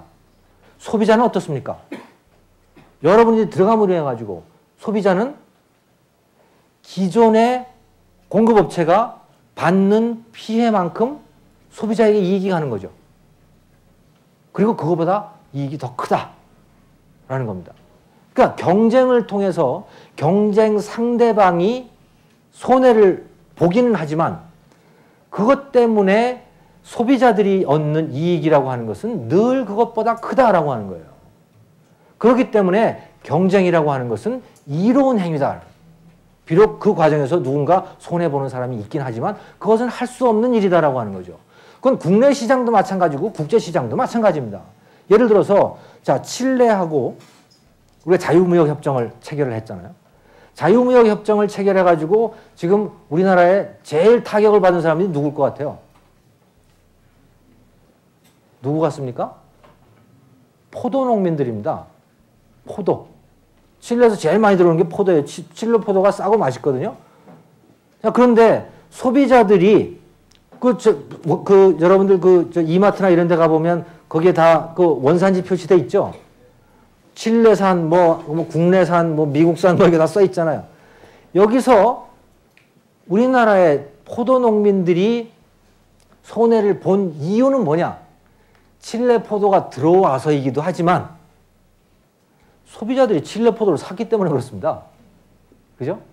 소비자들이, 여러분들께서 칠레 포도가 거기에 나와서 전시대에 있어. 싸고 좋은 물건이 있음에도 불구하고, 아, 칠레산이야. 이거 난 싫어. 그리고 국내산, 비싸고 별로 맛이 없음에도 불구하고, 꼭 그런 건 아니지만, 이건. 그럼에도, 예를 드는 겁니다. 그럼에도 불구하고 국내산을 사준다면 사실은 개방을 한들 안 한들 똑같아요. 칠레산 포도 안 들어옵니다. 예전에 과자 개방했을 때 난리법석 났었거든요. 우리나라 과자 다 없어진다고. 근데 우리나라 과자 어때요? 미국 과자 있습니까?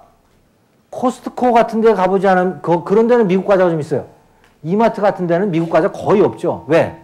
소비자들이 미국 과자 안 먹어요. 맛없어. 미국 과자 맛없어 안 먹어요. 자, 그렇다. 그러니까 소비자들이 선택을 하는 대로 되는 거거든요. 자, 그래서 우리나라 칠레하고 자유무역협정을 통해 가지고서 우리나라의 포도농민들이 손해를 봤다. 값을 낮춰야 될 거 아닙니까? 아무래도. 칠레 포도만큼은 낮춰야 되는 거죠. 근데 이제 그만큼 값을 낮췄다. 그러면 그것 때문에 우리나라의 포도 소비자는 어떻게 됐습니까? 그 낮아진 가격만큼 소비자의 이익이 됐죠. 그죠? 우리나라의 포도농민이 손해보는 만큼 똑같은 크기로 소비자들은 이익을 받습니다. 값이 똑같이 낮아졌으니까. 자, 그게 끝이 아니다, 이거. 과거에 포도를 예를 들어 관당, 포도 한 관에 8,000원 할 때 하고, 지금 포도 한 관에 예를 들어 4,000원 한단 말이죠. 할 때 하고 비교해보면 포도 어느 때가 더 많이 먹을까요? 값이 싸지면 더 많이 먹겠죠?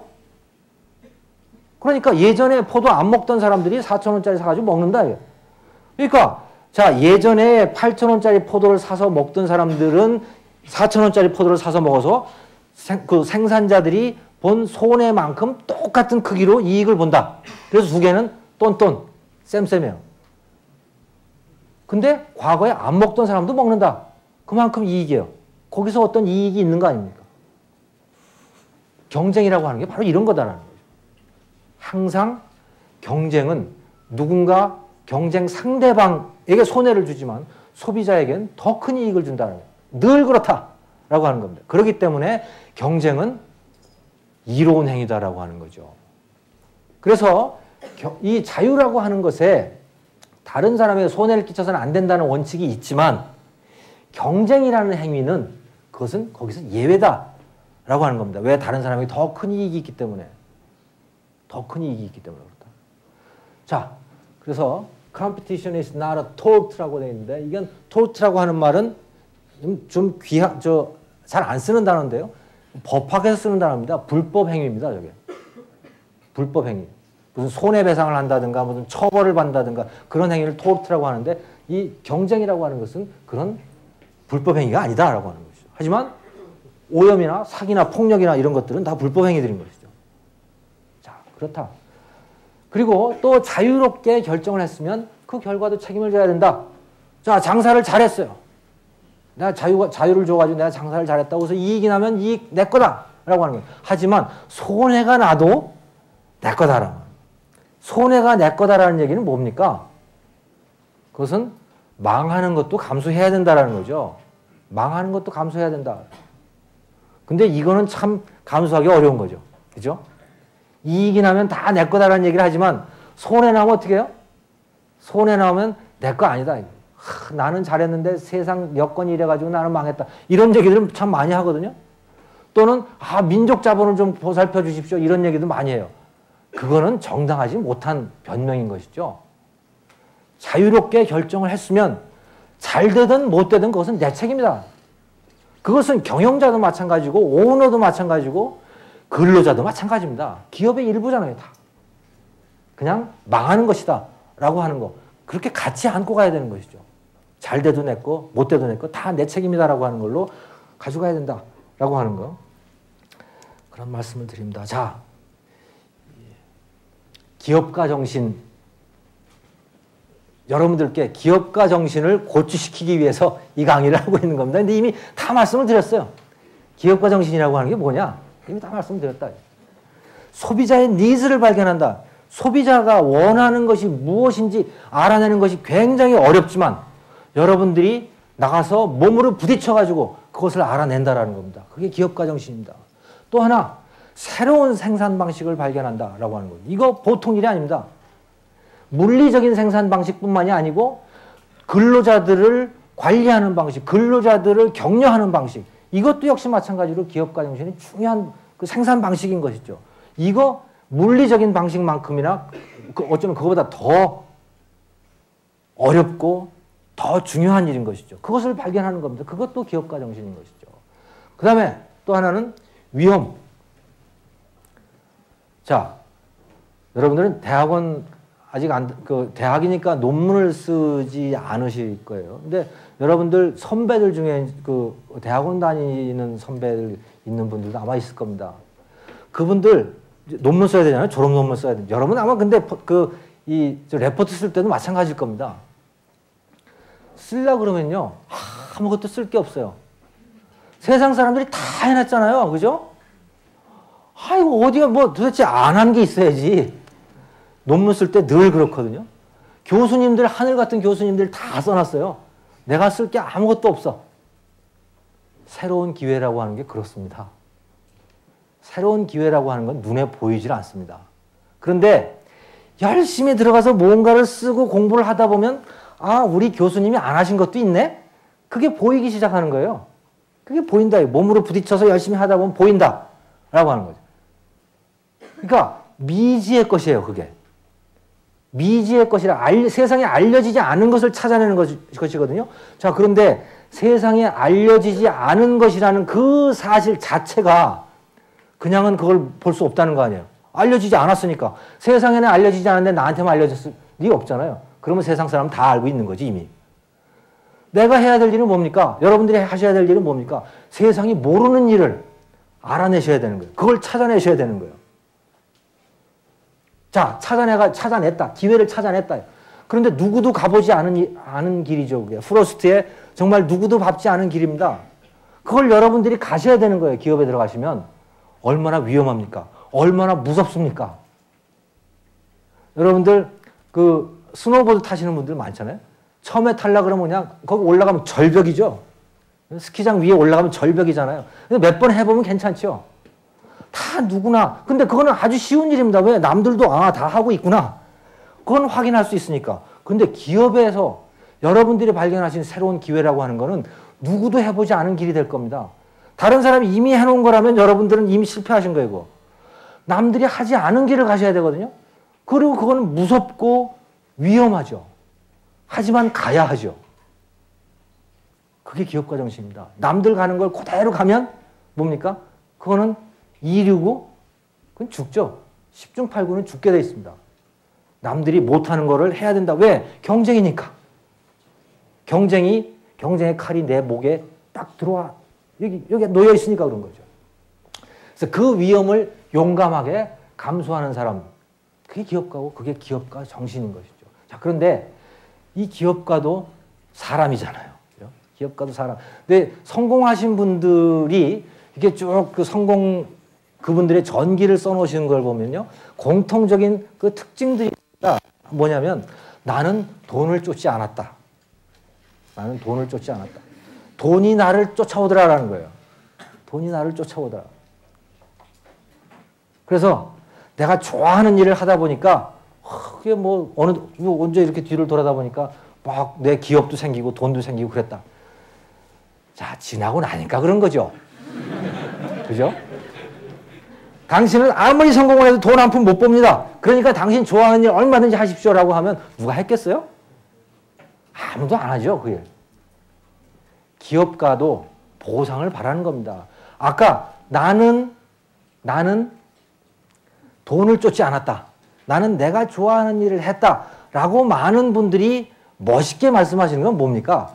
나는 내적인 보상, 내 심리적인 만족, 그냥 그거를 위해서 나는 열심히 했다라고 하는 걸 얘기하는 건데 사실은 세속적인 거 다 빼버린 거예요. 세속적인 거 있죠. 뭡니까? 돈. 돈 못지않게 중요한 것도 있습니다. 뭡니까? 세상이 인정해 주는 겁니다. 세상의 인정을 받는 거죠. 아, 당신 참 대단해. 이거죠. 당신 참 대단해. 돈 못지않게 중요한 겁니다. 이런 것들이 성공한 사람들에게 주어진다면, 정직하게 성공한 사람들에게 이런 것들이 주어진다면 많은 기업가들이 나오죠.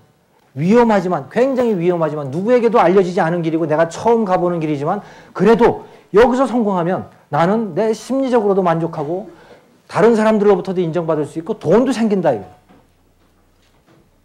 그래서 그 길을 간단 말이죠. 그리고 그렇기 때문에 그 덕분에 다른 사람들도, 적당히 가는 사람들도 좀 덕을 봅니다. 그런데 사회가 그렇게 해줄 때도 있고 그렇지 않을 때도 있습니다.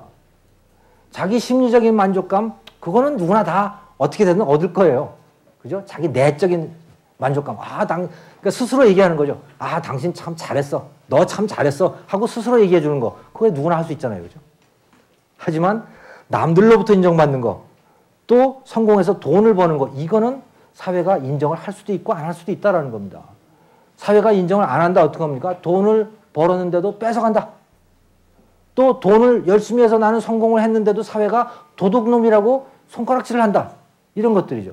이렇게 되면 그만큼 보상이 줄어드는 거죠. 그래서 위험한 일을 하려고 하는 인센티브도 점점 없어지는 것이죠. 신문에서 가끔 그런 거 보시잖아요. 아이고, 나 이제 기업 같은 거 하기 싫어. 그냥 팔아가지고 건물이나 어떻게 해가지고선 뭐 임대나 놓고 살래. 또는 뭐 러브호텔이나 그냥 하고 말 거야. 뭐 이런 얘기들 가끔 들으실 겁니다. 그게 그냥 하는 소리가 아니에요. 왜? 이게 위험한 일이기 때문에 기업이라고 하는 거죠. 그렇게 쉽게 살고자 하는 사람들이 점점 나오게 된다라고 하는 거죠. 보상이 줄어들수록. 자, 이런 문제들에 대해서 조셉 슌페터라고 하는 사람이 한 말씀 했습니다. 여러분, 창조적 파괴라고 하는 단어 들어보셨죠? 창조적 파괴.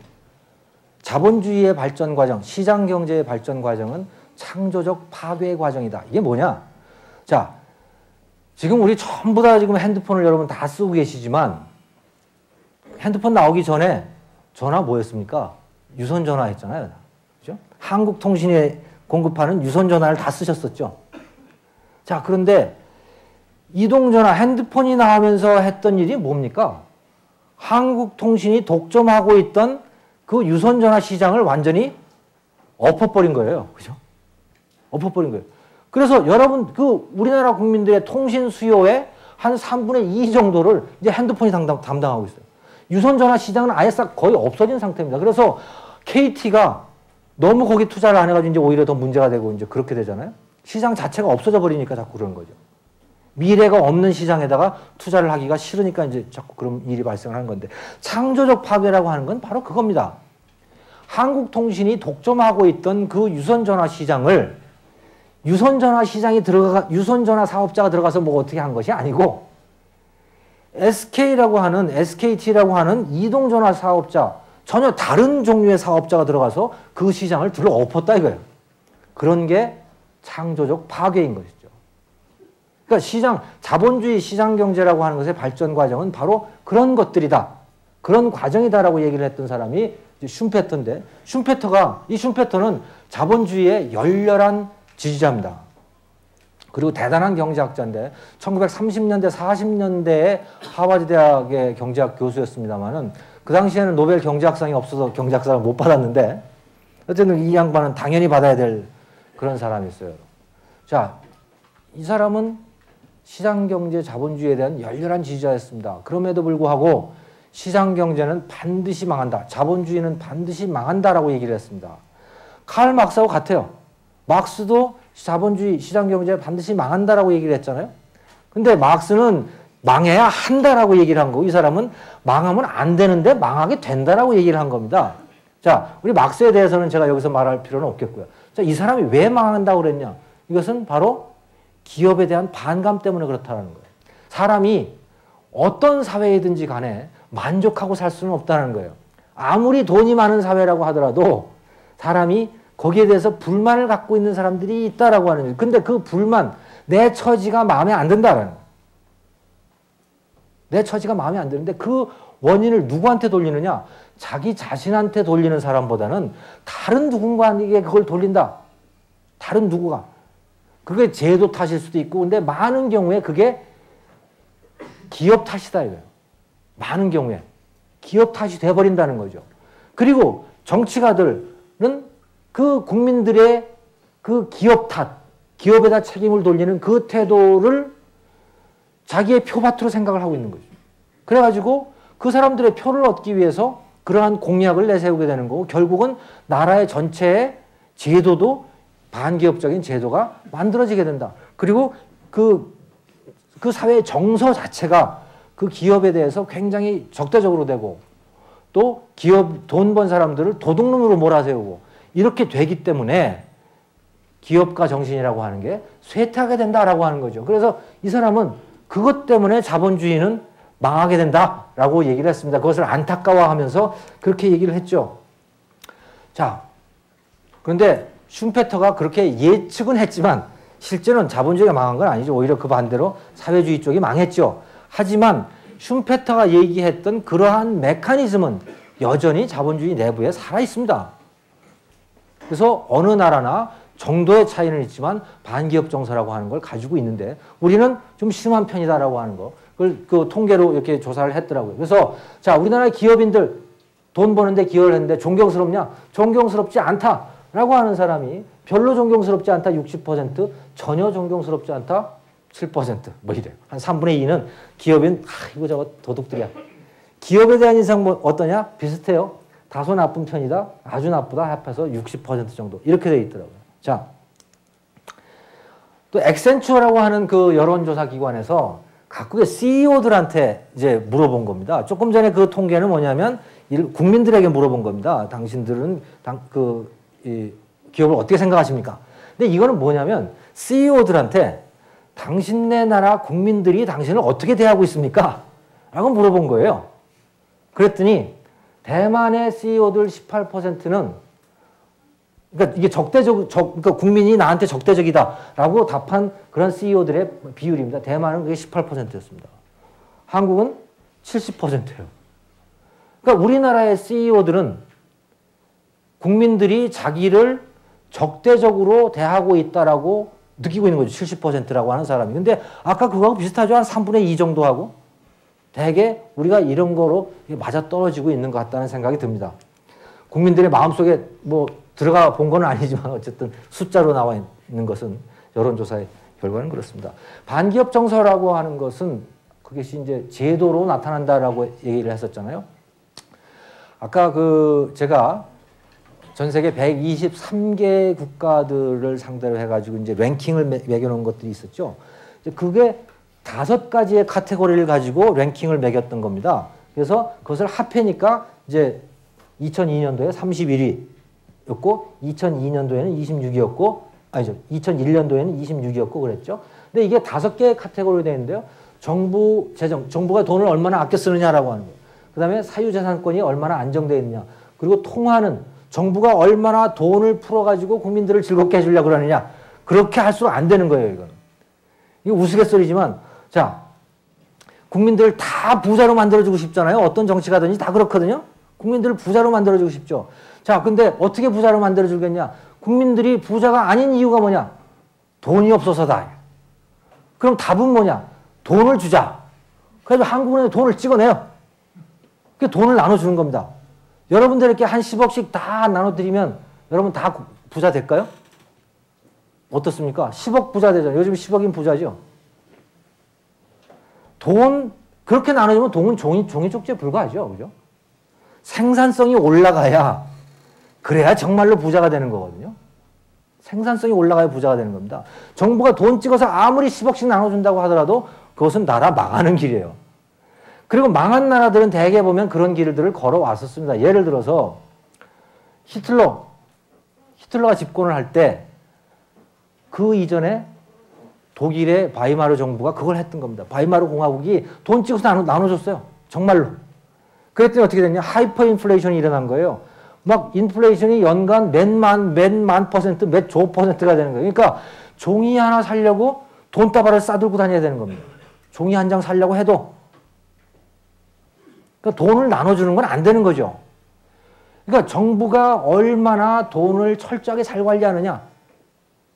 국민들로 하여금 여러분들 스스로 일해서 부자가 되십시오라고 얘기를 해주느냐라고 하는 그것의 척도인 겁니다. 이게 통화가 얼마나 안정되어 있냐라고 하는. 이런 것도 우리나라는 비교적 괜찮은 편이에요. 대외 개방 이거는 그렇게 안 좋죠, 그죠? 우리나라는 그래도 아직 많이 닫혀 있는 나라 중에 하나라고 보시면 되겠습니다. 근데 기업활동 규제가 어떠냐? 123개 중에 95위예요. 다른 거에 비해서 현격하게 기업 규제는 강한 그런 나라이죠. 이게 반기업 정서하고 같이 맞물려 들어가는 부분이라고 그렇게 보시면 되겠습니다. 그래서 근데 이런 그 기업에 대한 규제라고 하는 게 기업에 대한 오해에서 비롯된 것들이 많습니다. 예를 들어 독점 한번 생각을 해보시죠. 독점. 자, 서울서 부산까지 KTX 있잖아요. 고속철도. 그 고속철도는 철도공사에서만 운영하죠. 그럼 고속철도는 철도공사가 독점하고 있죠. 철도공사는 독점 기업일까요? 독점 기업일까요? 어떻게 생각하세요? 자, 그래서 고속철도가 지금 적자에 허덕이고 있습니다. 운행하면 할수록 지금 손해예요. 자, 그 적자를 그럼 어떻게 해소할까요? 적자 해소하는 방법, 값을 올리면 되잖아요. 지금 서울, 부산 사이에 그 일반실 45,000원인가 그런데, 자, 그거 한 10만 원씩 올려버리면 금방 적자 해소됩니다. 어떻게 될까요? 10만 원 올리면? 여러분 같으면 어떻게 하시겠습니까? 안 타죠? 뭐 타시겠어요, 그러면? 비행기 타죠? 그러면 KTX 독점인가요? 경쟁이죠? 독점의 반대말은 뭐 같습니까? 경쟁입니다. KTX는 누구하고 경쟁하고 있죠? 비행기하고 경쟁하고 있고요. 고속버스하고 경쟁하고 있고요. 여러분들 자가용 운전자하고 경쟁하고 있고요. KTX는 치열한 경쟁에 노출되어 있습니다. KTX 시장 그거 하나만 놓고 보면 독점인 것 같지만 KTX는 실질적으로 치열한 경쟁에 노출되어 있다. 바로 그게 경쟁과 독점의 차이입니다. 우리가 독점을 문제시하는 이유가 뭐냐? 독점적 지위를 이용해가지고 터무니없이 값을 올린다. 생산량을 줄인다. 이겁니다. 그게 독점의 폐해입니다. 그런 문제 때문에 독점을 해서는 안 된다는 거거든요. 자, 그런데 KTX가 값을 올릴 수 있냐 이거. 지금도 값을 내려야 될 판입니다. 안 타니까 사람이 통통 비어가니까. 왜? 이미 치열한 경쟁에 노출되어 있기 때문에 그런 거죠. KTX 독점이 아닙니다. 여기서 그 얘기를 하고 있는 거죠. 독점 행동이라고 하는 것이 문제는 뭐냐? 생산을 줄이고 가격을 높인다라고 하는 겁니다. 가격을 높인다. 근데 저것은 시장 점유율하고는 관계가 없어요. 별로 관계가 없다. KTX 그 시장을 몇 퍼센트 차지하고 있는지 뭐 잘 모르지만 예를 들어 50% 차지하고 있다 또는 70% 차지하고 있다고 하더라도 값을 못 올린다. 이거. 그러면 그것은 독점자가 아닙니다. 근데 우리는 쉽게 독과점이라는 얘기를 쓰죠. 아주 쉽게 독과점이라는 얘기를 씁니다. 시장 점유율이 크면 독과점이라고 얘기를 하는 거예요. 예를 들어서 이동통신 시장에서 SK텔레콤과 LG텔레콤 또 KTF가 있는데 SK텔레콤이 제일 강자죠. SK텔레콤을 강자라고 부르는 이유가 뭡니까? 시장 점유율이 크다 이거예요. 전체 이동통신 가입자 중에서 SK텔레콤 가입한 사람이 뭐 예를 들어 70% 뭐 이런 얘기를 하잖아요. 자, SK텔레콤이 그러면 독점자냐? 여기 한번 가보십시오. 독점 행동, 생산을 줄이고 가격을 높인다. SK텔레콤 그렇게 하고 있습니까? 아니죠. 어떻게든 값을 낮추려고 하고 어떻게든 생산을 늘리려고 하잖아요. 가입자를 늘리려고 하는 거죠. 그건 독점자가 아닙니다. 그러니까 시장 점유율이라고 하는 것은 사실은 독점이냐 경쟁이냐를 판단하는데 그렇게 도움이 되지는 않습니다. 오히려 말이죠. 반대로 생각해 볼 수가 있어요. 소비자들에게 싸고 좋은 제품을 공급하게 되면 그 기업의 시장 점유율은 어떻게 될까요? 예를 들어 삼성전자가 지금 그 핸드폰을 팔고 있는데 가로 본능 이거를 요즘 그걸 많이 쓰시죠? 가로 본능을 지금 파격적으로 기술 개발을 해가지고 그 가로 본능을 값을 절반으로 떨어뜨렸다라고 생각을 해봅시다. 대부분 다 그거 사겠죠, 그러면. 자, 그러면 어쩌면 핸드폰 시장에서 90%를 차지할지도 몰라요, 삼성전자가. 그러면 그거 독점인가요? 기업한테 우리가 기대하는 게 뭐냐? 기업한테 기대하는 것은 싸고 좋은 물건을 기대하는 거죠, 소비자로서. 싸고 좋은 물건을 기업이 공급하면 그 기업의 시장 점유율은 어떻게 되죠? 높아지죠. 정말로 기가 막히게 좋은 것을 공급하면 시장 점유율은 어떻게 될까요? 100%가 되겠죠. 완전한 독점이 되는 겁니다. 하지만 그게 나쁘냐 이거예요. 소비자들의 선택인데. 그건 나쁜 게 아니죠. 그러니까 결과적으로 이루어진 시장 점유율이라고 하는 것은 중요한 것이 아니다라는 겁니다. 얼마나 실질적으로 치열하게 경쟁을 하고 있느냐라고 하는 것이죠. 그게 경쟁이냐 독점이냐를 결정하는 제일 중요한 기준이다라고 하는 것. 왜? 우리가 독점인지 여부를 따지는 궁극적인 목표는 뭐냐? 소비자가 얼마나 좋아지느냐라고 하는 것. 그게 바로 궁극적인 기준이기 때문에 그런 것이죠. 만약에 어떤 기업이 시장 점유율이 높다고 그래가지고 너 더 이상은 시장 점유율을 높이지 마라고 하면 그때부터 그 기업 어떻게 하겠습니까? 놀고 먹겠죠? 그죠? 내가 열심히 해봐야 더 이상 소비자 늘릴 수도 없잖아요. 정부가 막고 있으니까. 그럼 어떻게 해요? 원가 절감도 안 하고 마케팅도 안 하고 그냥 적당히 사는 거죠. 그걸 우리가 바라고 있는 건 아니잖아요. 그러니까 이 독점이라고 하는 거 그렇게 하는 거. 그래서 우리가 할 수 있는 건 뭐냐? 시장 점유율을 가지고 얼마 이렇게 얘기를 하는 게 아니고 그 업계에 누구라도 자유롭게 들어와서 장사를 해라 라고 하는 거. 그걸 보장을 해주는 거죠. 만약에 어떤 업체가 정말 독점적 지위가 있어가지고 돈을 많이 번다면 다른 누군가가 들어와서 장사를 하게 해주면 되는 거죠. 그러면 자연히 값이 내려가게 되는 거죠. 왜? 안 그러면 자기 시장을 뺏길 테니까. 바로 그게 핵심이다라고 하는 거죠. 근데 종종 이 독점 규제책이라고 하는 것들은 보면 아주 자주 일어나는 일들인데 그거는 비효율적 기업, 소비자들한테 버림받은 기업, 그런 기업을 살리는 정책인 경우가 많아요.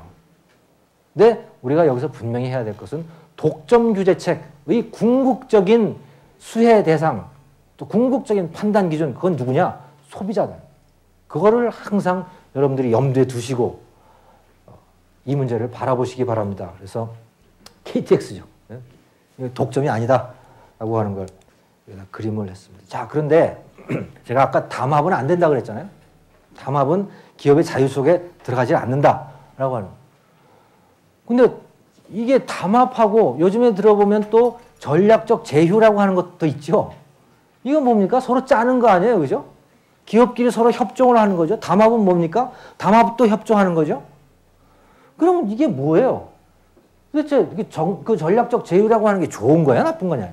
결론은 그건 좋은 것이다 라고 하는 겁니다. 판단 기준은 뭐냐? 그것은 그 전략적 제휴 또는 기업 간의 협력을 통해서 원가를 낮추고 값을 낮추고 시장 점유율을 넓히고 생산을 늘리기 위해서 하는 협조냐?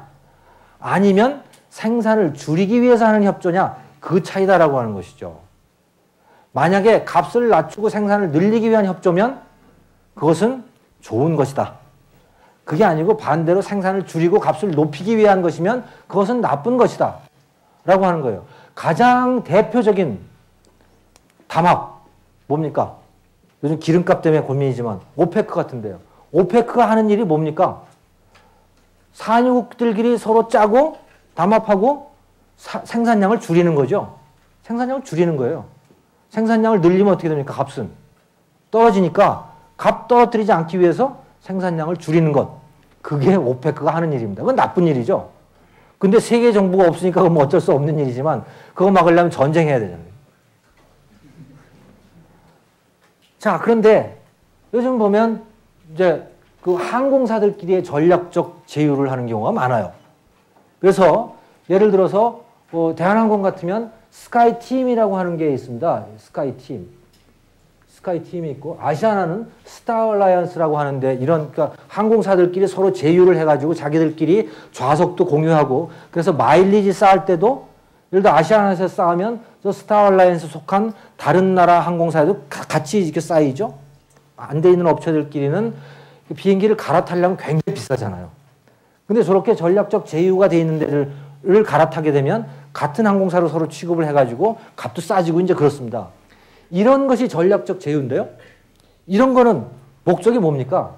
값을 올리기 위한 건가요? 값을 내리기 위한 겁니다. 원가를 절감해서 값을 내리기 위한 거예요. 그리고 자기들 시장 점유율을 넓히기 위한 겁니다. 생산을 늘리기 위한 것이죠. 저런 거는 소비자에게 이로운 거라는 거죠. 그런 차이가 있다. 전략적 제휴와 담합이라고 하는 것 간에는 그런 차이가 있다는 걸 말씀을 드립니다. 자, 전문 경영인, 오너 경영인. 시간이 그렇게 많지 않기 때문에 이제 짧게 말씀을 드리겠습니다. 97년 외환위기가 나고 난 다음에 기업들이 이제 구조조정을 하면서 말이죠. 많은 사람들이 명퇴를 했잖아요. 여러분들 부모님 중에서 혹시 그러신 분들도 계실지 모르겠습니다만 명퇴하시고 나서 제일 많이 하시는 일이 뭐예요? 식당 차리는 거죠. 그래서 식당을 잘 못 차리니까 이제 뭐 프랜차이즈 뭐 이런 걸 하잖아요. 자, 식당을 차렸다고 생각해 봅시다. 여러분들 부모님께서 식당을 차리셨다. 여러분들 부모님이 돈을 대가지고 식당을 만드셨어요. 누가 오너죠? 여러분 부모님이 오너십니다. 그럼 전문 경영인은 누굽니까 거기서? 주방장이죠. 뭐 음식을 못 하시니까 주방장을 데려와야죠. 주방장이 사실 성공의 비결 아닙니까? 음식점의 성패는 음식 맛에 달려있는 것이니까 주방장이 그야말로 그 업계에서 산전수전 다 겪은 그 주방장들이 전문 경영인입니다. 자, 여러분 부모님은 그 음식점의 경영을 주방장에게 맡겨놓을까요? 여러분 부모님은 음식점 경영에 대해서 아는 게 하나도 없습니다. 그냥 회사에서 그냥 그 샐러리맨을 하신 거예요. 음식점에 대해서는 가서 먹어본 것밖에 다른 게 없습니다. 어떻게 해야 성공하는지도 잘 몰라요. 그런데 그러면 여러분의 부모님, 오너께서는 전문 경영인인 주방장에게 산전수전 다 겪은 주방장에게 그 음식점을 맡겨야 되느냐라고 하는 거죠. 어떻게 생각하세요? 주방에 음식은 맡깁니다. 음식하는 일은 맡깁니다. 근데 대부분 맡기지 않는 게 있습니다. 절대로 놓지 않는 일이 있습니다. 주인이. 출납, 그죠? 현금 출납 또 있습니다. 아침에 시장 가가지고서 음식 원자재 사오는 거 그것도 안 맡깁니다. 왜? 주방장보다 여러분들 부모님이 더 음식에 대해서 잘 알아서? 아니죠. 잘 알기로는 주방장이 최고죠 뭐. 몇십 년 동안 거기서 그 일을 했는데 하지만 뭐 다른 가능성이 있잖아요. 뭐죠? 돈 떼먹을까 봐 그러잖아요. 그죠? 돈 떼먹을까 봐. 그리고 돈 떼먹기 위해서 나쁜 음식재를 사올까 봐. 그걸 우려하는 겁니다. 그래서 10중 8구 주방장에게 그걸 다 맡겨놓으면 그 음식점 망한다고 그래요. 그리고 맡기지도 않아요. 그건 누구나 다 알고 있기 때문에. 전문 경영인과 오너 간의 차이는 그렇다고 보시면 됩니다. 특히 2세, 3세와 전문 경영인의 차이는 그런 차이다라고 하는 거예요. 1세 오너 경영인은 스스로 전문 경영인이에요. 그죠? 자기가 다 읽은 거죠. 하지만 그것을 물려받은 사람들은 그게 아닌 거죠. 경영에 대해서 뭐 그렇게 잘 알지도 못해요. 하버드 가가지고 MBA 받았다 그래서 무슨 뭐 경영을 얼마나 잘 알겠습니까? 뭐 교과서 가지고 배운다고 해서 경영이 배워지겠어요? 그것은 아까도 말씀드렸지만 미지의 길을 누구도 알지 못하는 길을 걸어가는 것이거든요. 그런데 안다라고 하는 그 분야에서 정말 산전수전 겪어가지고 다 정말 빠삭하게 안다라고 하는 측면에서는 전문 경영인이 훨씬 낫죠. 하지만 누가 더 정직하냐, 누가 더 그 돈이 내 거라고 생각을 하느냐라고 하는 건 그건 차이가 있는 거죠. 그런 인센티브 차이인 것입니다. 가장 좋은 건 뭡니까?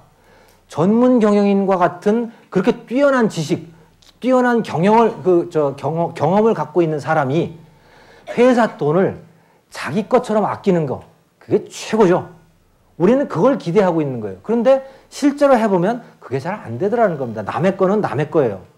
그러니까 어떻게든 남의 거는 내 거로 만들고 싶은 거죠. 그런 과정에서 문제가 생기는 거거든요. 그러니까 오너 경영인과 전문 경영인 간의 갈등이라고 하는 것은 그런 관점에서 보시면 아마 많은 것들이 보이실 겁니다. 아는 거는 전문 경영인이 훨씬 더 많습니다. 자, 그다음에 지배구조, 뭐 소액주주 운동도 마찬가지입니다만은, 자, 이게 뭐냐? 이게 이제 97년 이후에 지배구조의 소액주주 운동도 났고, 지배구조에 대해서 뭐 시비도 많이 걸리고, 그래서 주주총회에서 뭐 하여간 뭐 많잖아요. 얘기들도 많고, 싸움도 많이 나고. 근데 97년 이후에 이런 일이 발생한 큰 원인은 뭐 소액주주 운동이라고 하는 것도 있지만 또 한편으로는 외국 투자자들이라고 하는 것도 있습니다. 그 이전까지는 우리나라에 외국 투자자가 기업에 직접 투자를 하지를 못했어요. 기업의 주식을 갖지를 못했다는 거죠. 근데 97년 이후 외환위기가 터지고 나서 그 다음에 우리나라의 주식시장이 열리면서 외국 투자자들이 와서 우리나라의 기업의 주식을 직접 소유하게 됐던 거죠. 자, 기업의 주인은 누굽니까? 근로자인가요? 주주인가요? 아니면 채권자인가요? 누가 기업의 주인입니까? 주주가 주인입니다. 돈 낸 사람이 주인이라는 얘기입니다. 자, 그 주인인데 상장회사 같으면 주인이 많잖아요. 그죠? 뭐, 삼성전자 같으면 아마 1억 주가 넘을 텐데, 그러면 주주의 숫자가 뭐, 어쩌면 1000만 명 정도 될 수도 있어요. 그 많은 사람들이 다 주주입니다. 근데 어쨌든, 그러니까 이제 주주 간에도 뭐 서로 이해관계 충돌도 있고 이제 그렇게 되는데, 자, 그러니까 회사의 주인은 주주다. 주인이 회사를 감시하고 싶다는 거예요. 외국 투자자들이 들어와가지고, 당신 회사가 아니고, 내 회사의 경영 실적, 또 경영이 돌아가는 그 과정을 좀 알고 싶다. 나한테 좀 알려달라. 라는 거예요. 그런데 이런 게 있습니다. 한국 사람들은 딱 보면 알아요. 아, 저게 뭐 하는 거구나. 하라는 걸 딱 보면 아는데 외국인들은 그거 보면 잘 모르는 거예요. 행동 방식이 다르기 때문에. 똑같은 행동을 하더라도 외국 학생들이 여러분들의 행동을 보면 이해 못하는 경우가 많잖아요. 한참 같이 살면 이제 이해를 하죠. 소액주주 운동이라고 하는 것도 지배구조 개선을 해달라고 하는 외국 투자자들의 요구는 상당 부분 그런 부분에 있는 겁니다. 내가 좀 이해하게 해달라는 거예요. 당신이 좋은 대로만 하지 말고 내가 주인이니까 주인한테 좀 이해를 시켜달라는 거죠. 그래서 뭐 실적도 보고해달라고 그러고 뭐 이사회에도 자기가 참여하겠다고 그러고 뭐 이런 것들이죠. 그래서 많은 갈등이 있습니다. 하지만 지배구조라고 하는 것에 대해서 정답은 없다라는 겁니다. 기업마다 다 달라요. 어떻게 하는 것이 좋은 것인지는 기업마다 생산 방법, 라인을 어떻게 깔고 컨베이어 벨트를 어떻게 만들고 하는 것이 기업마다 다 좋은 것이 다르듯이 지배구조도 역시 마찬가지로 기업마다 다 정답이 없습니다. 다 다른다. 예를 들면 이렇게 보시죠. 여러분들 우리 톡쇼 같은 데 보면 MC들이요. 사회 보는 사람들이 가끔씩 보면 나이 물어보잖아요. 몇 년생이시죠? 하고 물어봅니다. 이것은 외국인들한테는 도저히 납득이 안 되는 일입니다. 왜 나이는 왜 물어보는데? 여러분들끼리도 처음 만나면 몇 년생이냐고 물어보죠? 그러죠? 몇 년생인 걸 확인을 해야 서로 안심이 되잖아요? 그래야 내가 이거 존댓말을 해야 되는 건지 반말을 해야 되는 건지 위치가 딱 정해지는 겁니다. 그때부터. 근데 미국 사람들한테는 도저히 납득이 안 되는 일인 거예요. 이게. 왜? 아니 이제 나이가 몇 살이면 무슨 상관이야. 그냥 나이하고 무관하게 그냥 서로 행동을 하면 되는 것이지. 어쨌든 이해가 안 되는 일입니다. 그런데 그 이해가 안 되는 것을 이해시켜달라고 얘기를 하는 거거든요. 근데 그 사람들이 주인이기 때문에 어느 정도는 이해를 시켜야 되는 거예요. 하지만 여기서 구체적으로 행동을 하고 있는 우리하고도 타협을 해야 되는 거죠. 그 타협의 정도는 기업마다 다 다르다라고 하는, 사람의 성향마다 다르고 그렇다는 말씀을 드리는 겁니다. 자, 이 소액주주 운동이라고 하는 게 뭐 관련된 겁니다만, 저거는 뭐냐? 자, 소액주주들이 기업을 상대로 해가지고 소송을 하겠다, 뭐 이런 거죠. 그래서 소송하기 쉽게 만들어서 또 기업에 장부를 내놔라, 내가 감시하겠다, 뭐 이런 것도 있습니다. 또 기업에 이사가 마음에 안 든다, 내가 해고시키겠다, 뭐 그런 움직임도 있는 거예요. 그냥 그게 이제 소액주주 운동의 여러 가지 형태들인데요. 자, 이 소액주주 운동이 우리나라의 기업 경영에 대해서 기여한 큰 부분이 있습니다. 그게 뭐냐? 기업을 정직하게 만들었다는 겁니다. 기업을 정직하게 만들었다. 과거에는 기업에 부정한 돈들이 많았었는데, 부정하게 흘러가는 비자금이라든가 이런 것들이 많았었는데, 그게 다 정치하고 연결이 되어 있는 거죠. 그런 것들 없애는데, 또 경영자들이 그냥 쓱싹 해가지고 자기 개인 주머니로 들어가는 돈 없애는데 이 소액주주 운동이 굉장히 큰 역할을 했습니다. 그런데 기업이 해야 될 일은 뭐냐면, 경영자가 해야 될 일은 정직하게 돈 많이 버는 겁니다. 돈을 많이 벌고 정직하게 벌어야 된다라고 하는 겁니다. 두 가지입니다. 그런데 정직하게 만드는 데는 굉장한 기여를 한 겁니다. 소액주주 운동이. 돈 많이 버는 데는 어떻게 됐느냐? 아직 잘 모릅니다. 지금까지를 보면 상당히 부정적인 측면을 많이 갖고 있어요. 경영자가 돈을 많이 버는 것, 그거 그렇게 바람직한 거다. 거기 그 분위기는 이제는 그 소액주주 운동 때문에 상당히 줄어든 측면들이 있다라고 하는 거죠. 그래서 양면성을 가진다라고 하는 겁니다. 그러니까 우리가 이 소액주주 운동을 바라보거나 또는 뭐 지배구조 개선 운동을 바라보거나 기업에 관한 여러 가지 시각들, 공격들을 바라볼 때 여러분들이 판단하셔야 될 그 궁극적인 판단 기준은 뭐냐? 기업은 정직하게 돈 많이 벌어야 된다라고 하는 그 기준입니다. 왜? 그래야 근로자들한테는 나눠주고, 그래야 주주들한테는 나눠주고, 그래야 그게 소비자들한테 기여한 그런 대가이기도 한 것이죠. 자, 시간이 거의 가서요. 사회적 책임 문제로 가보겠습니다. 이것도 이미 말씀을 드렸습니다. 자, 기업의 사회적 책임이라고 하는 게 뭐냐? 우리 기업의 사회적 책임 하면 떠오르는 게 뭡니까? 환경오염 하지 말아라. 또 가난한 사람들 도와줘라. 또 예술에 대해서 투자를 해라. 이런 것들이 떠오르실 겁니다. 자, 사회적 책임하고 법적 책임은 좀 구별을 해 주십시오. 여러분들. 사기치면 안 된다. 환경 오염시키면 안 된다. 뭐 이런 것들은 법적인 책임입니다. 그것은 사회적 책임 얘기를 안 하더라도 이미 법이 다 있습니다. 그 다음에 남는 사회적 책임은 뭐냐? 그것은 예술 활동에 투자를 하고 가난한 사람들을 도와주고 뭐 이런 것들입니다. 자, 근데 그 돈 누구 거죠? 주주의 것이죠. 그 돈이 기업에 남아있다면 기업은 그 돈을 가지고 뭘 했을까요?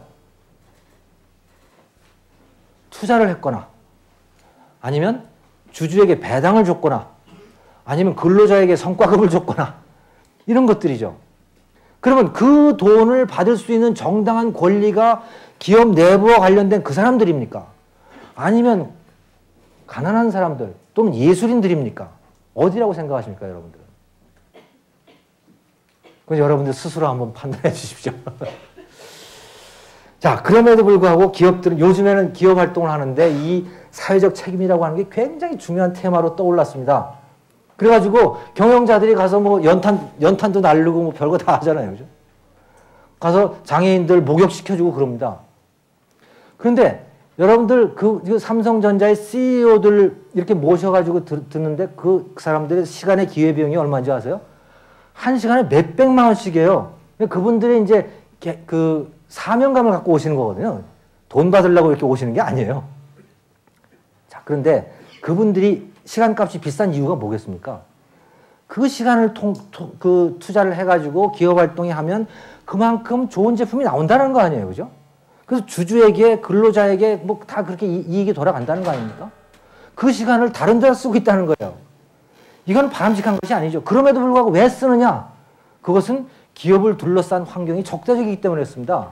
그래서 국민들에게 잘 보여야 되는 거예요. 정치적으로 잘 보여야 되는 거예요. 그래야 기업이 안 두들겨 맞고 살아나는 거죠. 그래서 사회적 책임에 그렇게 매달리는 겁니다. 하지만 그것은 어떻게 생각해 보면 기업이 마케팅 활동하고 있는 겁니다. 기업이 홍보 활동하고 있는 거예요. 그게 본연의 활동이 아닙니다.